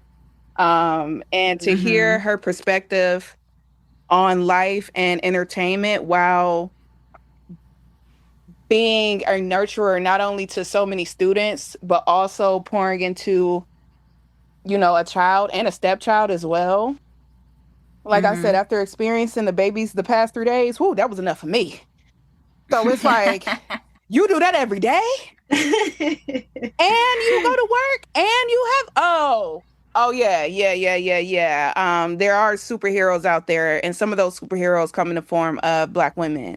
Hello. And mothers. So I would say that episode was very, very inspiring, and the vulnerability that we have expressed on this podcast has also been a profound moment. Just hearing how Jan chooses to show up still, in the midst of challenging experiences has been so inspiring. Thank you. Because I tend to kind of like shut down and go in my own little bubble when I'm experiencing challenges, and I've grown out of it so much. But to see you continue to use your heart as a lighthouse, that has been such a takeaway. And experiencing Milan off stage, because we see her on stage always doing her thing, and we love it, and we've grown with you so much. But every time you come in this condo, it always feels like you feel lighter, like you're taking a load off because you don't have to perform. And there's nothing wrong with performing, you know what I'm saying, at all. Mhm. But there are moments during the podcast where I can feel and tell like you're just happy to not have to have another hat on, and you can just be with your sisters. So those are the moments for me during this podcast that I really love. That was very sweet. Thank you. Oh my God. I think too, like hearing that also is like, I really appreciate you saying that, because if I'm being honest, naturally I do shut down. I think, and it just kind of for me goes to show, which y'all might not realize, how much I value y'all, because outside of this I am shutting down. Mhm. You know, like I feel like it's a bit hard to keep acting like everything is normal outside of making sure that this podcast keeps happening. But it's like, even at work, I'm not the same bubbly, no boundaries person. It's just like, I don't have the capacity anymore for a lot of shit that I had before, because I just have a lot going on. And to your point, it just feels better to just isolate. So I say that to say, like, whoever is a friend that's listening, like, if I haven't texted back or I don't text back quickly, it's because I don't have anything to say. And I would say, yeah, it's just hard, you know, like I think going into next year is going to be hard too, because I have to, again, like we talked about earlier, like there's a lot of things that I want for myself, and accomplishing that is going to require hyper visibility. So I can't isolate the way I really want to right now. And I can't right now either, because it's like, I'm building this like momentum. I built momentum over the course of this year that I cannot afford to slow down. And I think while we just talked about resting, I also understand like sometimes rest is not the answer. Like if you have certain goals for yourself, you can't just stop everything sometimes. And that's just where I'm at right now. I can't. But I will say, ironically, because it kind of aligns with what my favorite moment was, like we don't have to tiptoe around it. Like we had another guest at the top of the year, or not a guest, another host, and she's no longer a host. And I think when we decided we're not going to stop doing the podcast and we're going to figure out what chemistry looks like without that host and just continue forward, like that was my favorite moment, because what I'm used to in my female relationships and friendships and business with other women that I've done is like, as soon as something doesn't work out, it's dead. Like, no, we good. It's not going to work. And I think that the fact that we figured it out, because frankly, like it didn't go as planned. Like the way everything fell apart, it wasn't the best, but I think we moved past it very maturely and figured out a way to really build something and continue building something that just looks different. And I think we're really proud of what we've been able to build. So for me, that was my favorite moment, was when we decided, nah, fuck that. We're going to still do this shit. And we show up every week and we're still doing it. And we still continue building the community around it. We still building momentum around it. Like, and I'm proud of that, because we could have just said, no, we're good. This didn't work. Yo, you the GOAT. Woof. You the GOAT, Like, bitch. yeah, Milan, you felt that? You the GOAT, bitch. You are. I love your vulnerability, on. I do. I really do. And of course, once again, we know that it is a very, very, very, very, very, very, very, not enough varies, we could say, tough time for you. But the fact that you still show up and you still produce and you still do what you do at the highest, even if you think you just giving us 10%, nigga, we don't even feel like it's 10%. It always feels like you're still giving 100, because your presence is 100 itself. So we are very grateful for you, for you know, just sticking along the ride. And just to piggyback off of that sentiment, I was going to utilize that moment as one of my favorite moments of this year, and not, once again, to bash anybody, talk ill about anybody, because that's beneath any of us to ever do.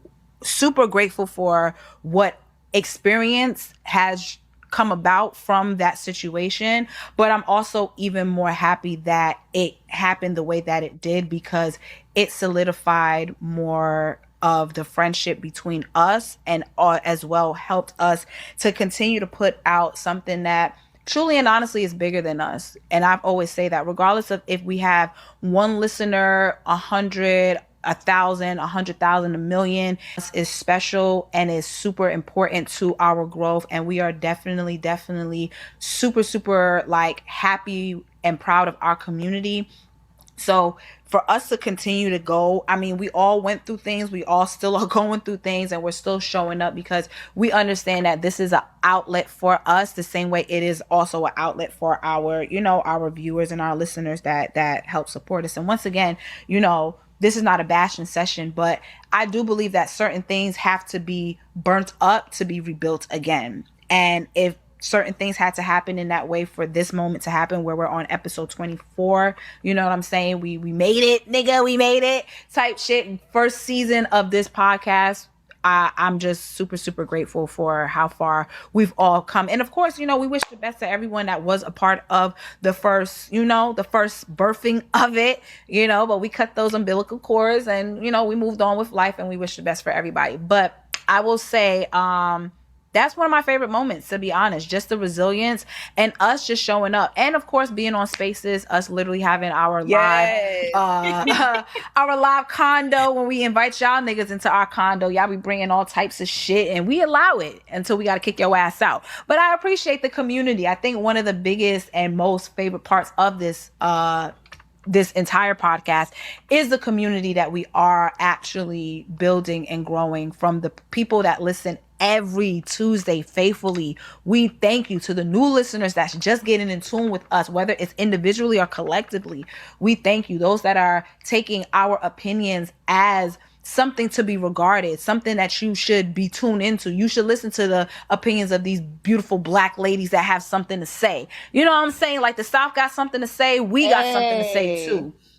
So I'm very happy and proud that we are carving out a space within the podcast space to do our own thing, be our own selves, and continue to thrive in that. And I'm excited for what 2026 has to bring. More memories and more things, more accomplishments, more live shows. I can't wait for everything to happen with our community, events, all of the fucking things. So thank you all for just truly supporting the Reasonable Dialogue podcast. We know this was a big winded episode, but we couldn't leave y'all because we didn't give y'all a full episode last week, and because we are going to be taking our winter recess, we want to leave y'all real full with a good piece of, you know, dialogue. And also make sure you check out the other episodes that we have done from first episode to the last. So that being said, we thank y'all once again, but I think it's about that time to get into our final segment of our podcast. It is the set list, one of my favorite segments,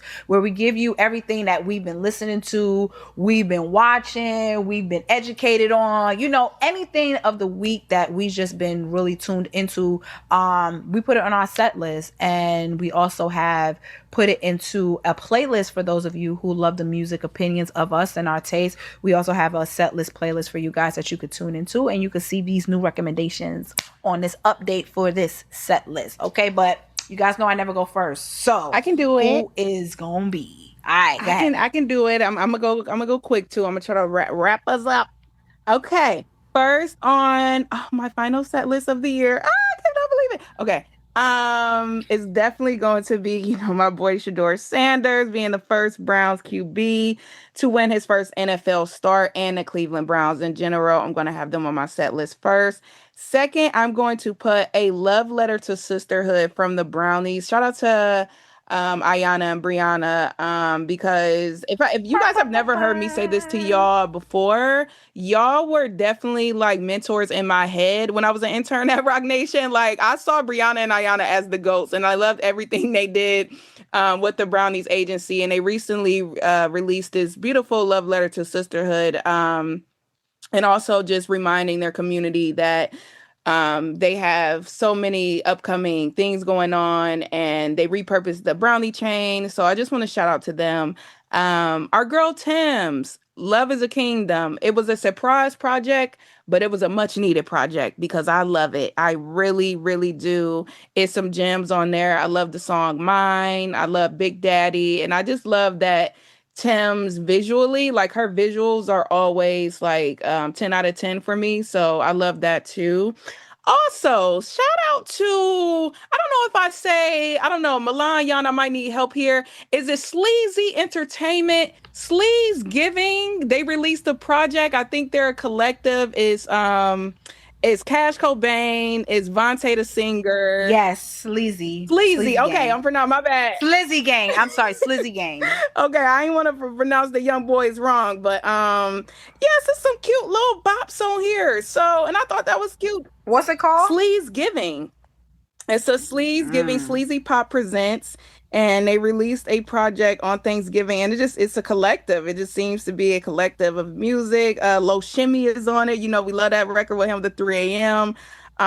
So yeah, I'm trying to tap in and get a little more acquainted with this group. But it's pretty cool. So I got that. I am still listening to Wale. Okay, everything is a lot. It is. It is. It's a lot, and it's just a dope project. Like, you know, I hope Wale is doing well. We send you love from the condo. Again, my girl Milan mentioned how obsessed we are with Megan's Lover Girl era right now, and just not even her Lover Girl era, just Megan's being happy. Like, seeing Megan happy just makes me even happier. And I've been playing Red Wine again. That's one I heard. Also, Sleepers, that I feel like people sleep on, from the Traumazine album. So shout out to the single Red Wine. Shout out to the Nipsey Hussle Foundation. They did a turkey give back for Thanksgiving that I thought was so dope. It made me miss living around the corner from that spot. That was super dope to see. Shout out to Tommy, because Tommy has been doing his thing on Power Force. He's really the only reason why I watch Power Force. I'm ready for him to get up out of Chicago and us to see the origins. So that's that. I want to shout out the GNX tour. Because our good sis is about to go on tour in Australia, you know. Dolce is opening as well, so we got to shout that out. I'm super excited for you, and yeah, I know that's about to be amazing. I can't wait to see the recaps, and you know, I will be your Kelly Price from afar. You know, I got you, girl. Shout out to Raw Form, my good sis Yan. I'll be watching, I'll be tuned in. It's inspiring me. And yes, I just love seeing you in Raw Form. No pun intended. I really do. No pun, but all big pun. All big pun. Big pun. And you know, y'all seen me outside this summer. Let's not get it twisted. I was outside shaking ass, kissing the babies, hugging hands, doing what I did to do. And I will do it again. The last More Vibes Please is going to be December 13th, and I will be there. If I have any more updates, I will let y'all know in terms of giveaways, whatever. But yeah, if you need to come to Isola, Brooklyn, you need to be there. That's all I'm gonna say. I love that spot too. Whoever owns that spot or reconstructed it, did whatever, you did your thing, because the Cool Kids is also gonna be there on, I think, December 11th. And I'm trying to make my way there too. Also, I will be speaking in Brooklyn at, I think it's around the Marcy area, for a college fair, Pathways to Graduation. December 3rd, I will be speaking to 17 to 23-year-olds roughly. So if you're listening and you want to be a part of the college fair experience, pull up on us. We're going to be in Brooklyn. Starts at 10 a.m. I think the kids start rolling in about 9 a.m. And I'm going to be there all day with y'all. I am. So, you know, come show auntie some love. And that's my set list. I'm going to pass it to my sisters. Oh, my God. I think it's very fitting for you to go second. I'm not going to lie. Hopefully y'all hear all that. But I'm going to have Brandy and Monica on my set list this week because I went to their amazing show. So Brandy almost doesn't count. Hearing her, we kind of talked about this last week, but hearing her live sing that now as an adult woman who's been through love versus the child that she was when she first released it hit a lot differently, especially being able to resonate with a lot of stuff that she was singing. Knock Knock is also on my set list. I've always loved that song, but I was also like really excited to hear that live, even though she didn't sing the full song with Pish Me Off. Ooh, but that is a good one, love girl. Knock Knock. Oh my gosh. Also had a chance to see Leon Thomas this week. I was already familiar with his game, but listen, I'm like, as a fan, a little bit reinvigorated by some of the songs that he was singing, because some of the songs, they didn't hit for me until I saw them live. Like he performed, so in particular on my set list is Sneak from the Electric Dust album. And I had a revelation in watching him perform this song. Because one thing, like, I've always been like one of them people, like, I hate how raunchy R&B has become. Like, I wish niggas would be a little bit more discreet in the way that they talk about sex. But like, let me tell you something. the way Leon Thomas be saying that pussy is calling me, like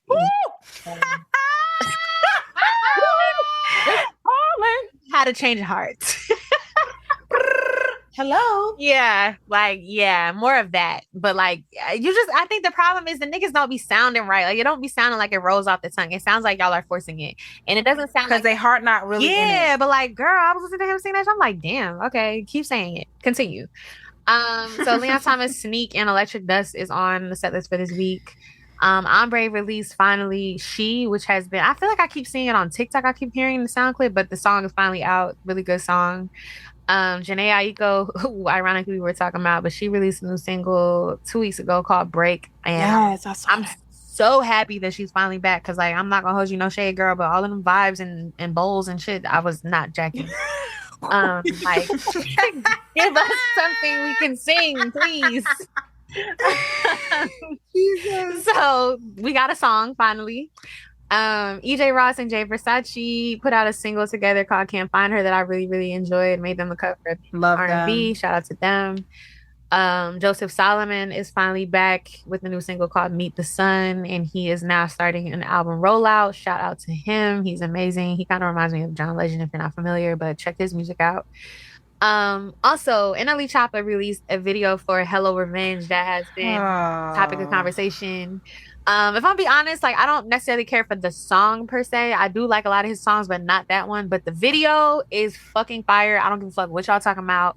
I think one thing too, I want to just give him a shout out just as a creative. Like, I think NLE is an artist that really leans into experimenting with like fashion and visuals. I agree. Like, yeah, just trying shit. And I think, especially the kind of music he makes, you don't expect that from him. So the fact that he does it and really leans in and don't give a fuck what y'all talking about when he does it is like really admirable. And not to mention, like, shout out to his stylist. Like, the nigga be dressing the fuck down. Like, the niggas, like, his stylist, yeah, bitch, you doing your thing. nah, he be having moments. He do. He got a song called Gang Baby that I'd be like, this TikTokers, y'all got me. I hear you, Jan. I hear you. So shout out to him. Couple more. Erykah Badu, she's on her Mama's Gun tour, so she will be playing at King's Theater in Brooklyn this Friday and Saturday. I'll be at the Friday show, so shout out to her for that, and happy anniversary to Mama's Gun. Pele and Diplomats are dropping a collab that just dropped on the timeline, and I feel like Jim Jones posted it. It's about fucking time, because if anybody was supposed to do a collab with Pele, it should be them. Facts. And it's funny because I was talking to my friend about it a couple months ago, and he sent me the video that Jim Jones posted. I'm just like, holy shit. He owed me a jacket. And then last but not least, I will be diving back into All About Love for December by Bell Hooks as my December reading, because I think I need it. But yeah, that is my set list for the end of the year. Fire. That was fire, sis. Love it. Okay, so to end it off with my set list, Zay France, new single, Let Me, definitely was feeling that one. Jay Stevens, come get your baddie chain, bitch. Come get your baddie chain again. I'm addicted to this project that she dropped. Totally Sellout.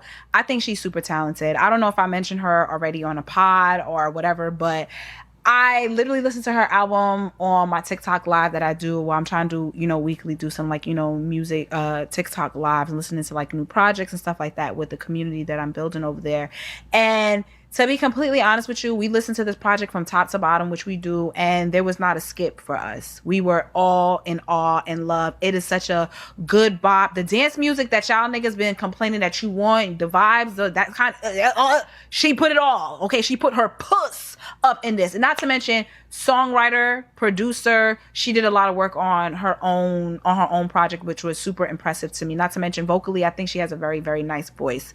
And I would love to see her perform. I think, like you said, Jan, seeing an artist perform kind of changes how you feel about them. Really, it will either make me really love you as an artist or make me be like, okay, I'm good off your music completely. But I would love to see her perform. But she's super duper duper talented. Gabriel Jacoby, shout out to you, Jan. You definitely spoke about this artist before on one of the pod episodes. So I took a dive into his project on the same music TikTok live as well too. And when I say the vision has been seen, like, I was very much so like, okay, this kid sick. Definitely gave me, if I can be honest and be, you know, if I could just be honest, it gave me very much so, and respectful is the word I was trying to find as well. It gave me along the lines of some good D'Angelo and Prince vibes, Yes. if I could be completely honest.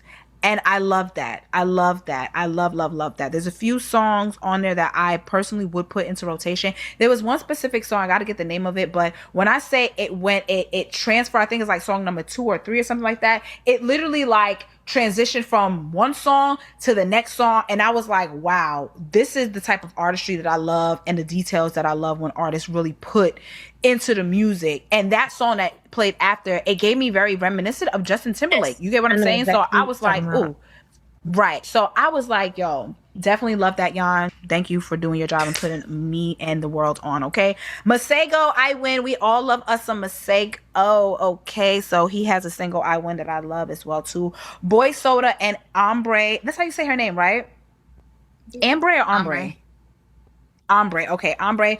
I personally absolutely love Ombre. She has one of my favorite songs. Damn, what the fuck is it called? Because now I'm listening to Wispy in my mind, so I can't. But her and Dustin, I love them as a duo when they do have songs together. But her as an individual artist, I think she is so talented. I love how smooth her voice is. It's like a sip of some good tea and honey. Like, she has a very great, I think that's a cute ass playlist name, Tea and Honey. Hello.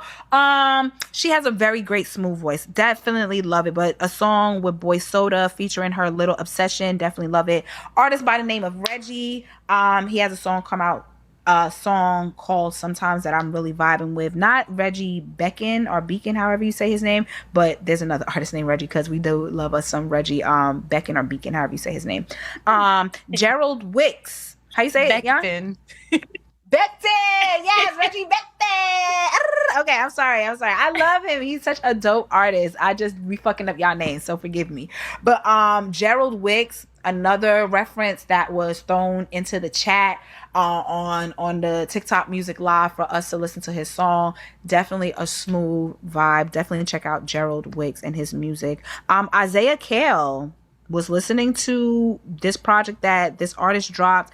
I fuck with the project. It gives, I think, is it Afro beats? I believe it's giving like some Afro beats feel to it, but it's definitely heavy R&B. I love the voice. I love the songwriting. I even love the production. Delusional is one of my favorite songs off of that. It gives me very much so like Folded vibes. When I heard it, I was like, is this Folded low key? But no, it's in the sisterhood of Folded. But that R&B song that you crave, I love Delusional off of the whole entire project, Running to You.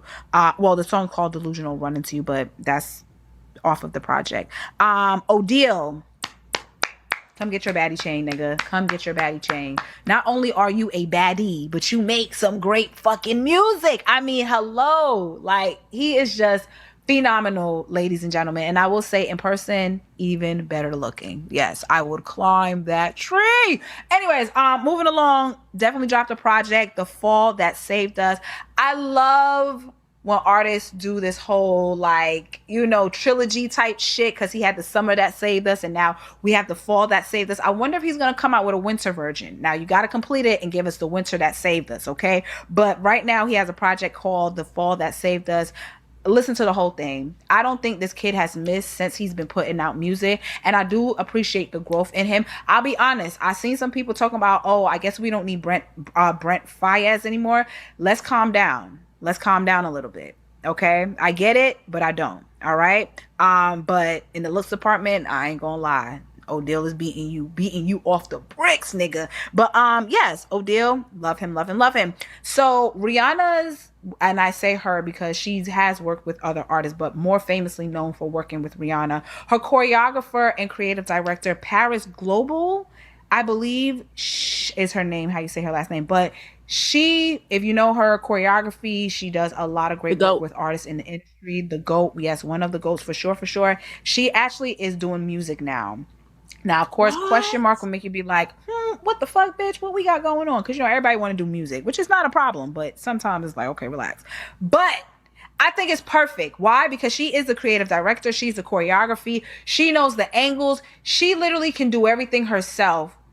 and just have the music, which is just a one-stop shop. She has a new project out. I believe it's called Girl on Drugs or something like that. But the song that got me listening to her, the rest of her project, is called Don't Break My Heart, Baby. Very Jersey Club-esque, you know what I'm saying? It has that bounce. I believe a lot of her, I didn't listen to the whole project, but this one song stood out to me. I believe a lot of her tracks are going to be dance tracks because she is a choreographer, creative. It makes sense. And that's perfect. You know what I'm saying? So I'm excited for her. I saw her video for this song. Fucking fire. I think she's doing her thing when it comes to this. I don't know. You bitches, shit. Get in the studio now. Get in the studio now. That's all I gotta say, okay? Anita Ward, an old school bop, Ring My Bell. I just want to give 10s to the ladies back in the days. Y'all was some real supreme freaks, but y'all did it in such an elegant way that I have to give you your 10s for it. You know what I'm saying? Ring my bell. You can ring my bell. Yes, ring this bell, ching-a-ling-a-ling. Okay, so shout out to Anita Ward for that. Damn, I have a list today because I was listening to some music. So y'all guys know, right? I love the Vince Staples show, and the song in the show, it's like a little theme song. And one thing about shows, I would pay attention to the theme songs a lot because I really love a good theme song. The theme song for the Vince Staples show is like literally one of my favorite feelings because it just has like a rise in the song that makes you feel so good. I finally found the motherfucking song. It's by an artist named Walk Star Jeff, and the song is called Fine Day. I just love the little fine day. I'm like, yes, talk about me. I'm having a fine day with my fine ass. Love it, love it. Okay, now I went to the trenches, y'all. I went to the trenches. NBA YoungBoy, come get your baddie chain too, my boy. Because Wine and Dine, baby, you got auntie over here bopping. Like, I see what the kids is talking about. Like, I may be an NBA young gal myself because I love this song. He has another song too that's popular. She gonna call me baby boo. Bop, bop, bop. I love that song too. But this gives me grown and sexy vibes. Wine and Dine. Like, shout out to you, NBA YoungBoy. You a little crazy, but we appreciate you. Anyways, I know, Jazz, you mentioned Tems' surprise album. I must give Tems her 10s because Love is a Kingdom. She does not miss. I mean, every project that Tems has dropped so far has been, for me, no notes. I think she knows her sound. She knows her lane. She knows exactly what to do when it comes to music. She has a formula down pat, and her music is impactful. She can do no wrong in my eyes. She's gorgeous. She performs well. Shout out to you, girl. I love this project. Random artist from my live as well, too. And I think it's Anaya Who, if I'm saying it correctly. She has a cute bop of a song called Club Venus, Jersey Club type of vibes, dance track. Love it. And what I am watching currently is The Morning Show. I finally subscribed to Apple TV because they had a promotion going on. So I was like, I'm going to pay the $5, but I'm not going to pay that $12. So I decided I'm going to just utilize this little promotion to catch up on all the fire Apple TV shows. One show that is on my docket right now is The Morning Show. I'm on season 2. They have 4 seasons. They got renewed for a season 5. Really excited about it because the acting, the storyline, everything about the show so far to me has been 10 out of 10. However, I don't like the theme song. I think the theme song sucks ass. Very terrible theme song. But other than that, I love it because it gives you an insight to, real life. It's based off of this morning show production. Like Good Morning America, it makes me think, is this based off of Good Morning America? But everything that's happening within, society and just the world itself, they're capturing it so beautifully, from COVID to, misconduct in the office to, people being power players, how women are perceived within the workforce. Even though you're busting your ass and you're the top player, people still treat you like shit because you're a woman. Like, all of the elements of what happens in that show is something that I really appreciate about that show. So I'm on season 2, and it is one of those shows where you have to pay attention. Like, you can't just jump around. I remember falling asleep. I woke up to episode 5. I was like, what the fuck is going on? Had to start over episode 1, season 2. Okay. So that being said, The Morning Show is on my set list. And last but not least, yes, you heard that right. The GN Next Tour. What they talking about? They talk about nothing, but they gonna be talking. Because we hitting that stage, opening up for the legendary motherfucking Kung Fu Kenny. Let me just say really quick, the trajectory of Doechie's career as well as my career it needs to be studied. It's fucking phenomenal. We've opened up for the greats, from Beyonce to fucking performing with Lauryn fucking Hill to now opening up for Kendrick Lamar. This is just, my mouth is gonna stay open, and rightfully so, okay? Because I am just so proud of us. I'm just so grateful for the opportunity. Like, Kendrick had an amazing year and honestly has an amazing career. He's one of our podcasts here, favorite artists, because we love real niggas over here. You know what I'm saying? We love real niggas over here. So the fact that we are a part of this monumental fucking moment in history, in hip hop history, to be exact, like, we're opening up for Big Kenny in Australia, not only for the GNX tour, but we also are doing our festival run for, I believe it's Spilt Milk Festival, where we're going to be opening up for him on the festival run too. But I'm just excited, y'all. I can't wait. I got to catch my flight in like a few hours. Got to head to Australia today. But listen, this is a perfect ending to a perfect fucking episode, because us ladies, we're working hard and we're looking damn good while we're doing it. The pussy is still tight. Literally, we smell good. The hair is healthy and lengthy and it got girth. You know what I'm saying? We got audacity. We are doing the thing, the big thing, the big bang boogie thing. And I'm grateful to be in a league of some bad ass, boss ass leaders who know themselves, love themselves, and even in the moments of weakness can still be the most strongest women that I know. I just want to give y'all flowers, Yon and Jazz, for being a part of this journey for the Reasonable Dialogue podcast and just being a friend to me. Thank you, ladies. I love y'all for real. I love y'all for real. This moments like this, I wish we were in a room together, because this is like a big hug moment. Literally. Okay. Yes. Like, why are we on Zoom? What the fuck? Pass me the Don't blunt. worry. Pass the blunt. Don't worry, because it's motivation for that live show. We now have to look forward to more episodes so we could give y'all a formal live show that y'all could come and get these hugs in real life. But damn, y'all. I guess the only thing y'all got to look forward to is, I might as well just say it here, we will be doing a Twitter Spaces to wrap up this year. Be on the lookout for the promotion for that so that y'all don't miss it, and y'all can talk to us about everything that we've said and everything you disagree with and everything that you'd agree with and everything you hated and loved and all the fucking things. But damn, y'all ain't gotta go home, but Did it. y'all gotta get the fuck out of here. You have to go. And take that fucking leftover Thanksgiving shit. It's been done. We not keeping it. Take Sunday. it out. It is Sunday. Throw it It's out. time to throw them in the trash. It's fucking Sunday. Listen, Thank you. I don't want to see none of you niggas. It's a wrap. Let it go. Let it go. Dressing, stuffing, stuff that shit in the trash. Okay? That being said, we out of here, y'all. We love you. Episode 24 and season 1 done. We'll see you guys next season. Bye.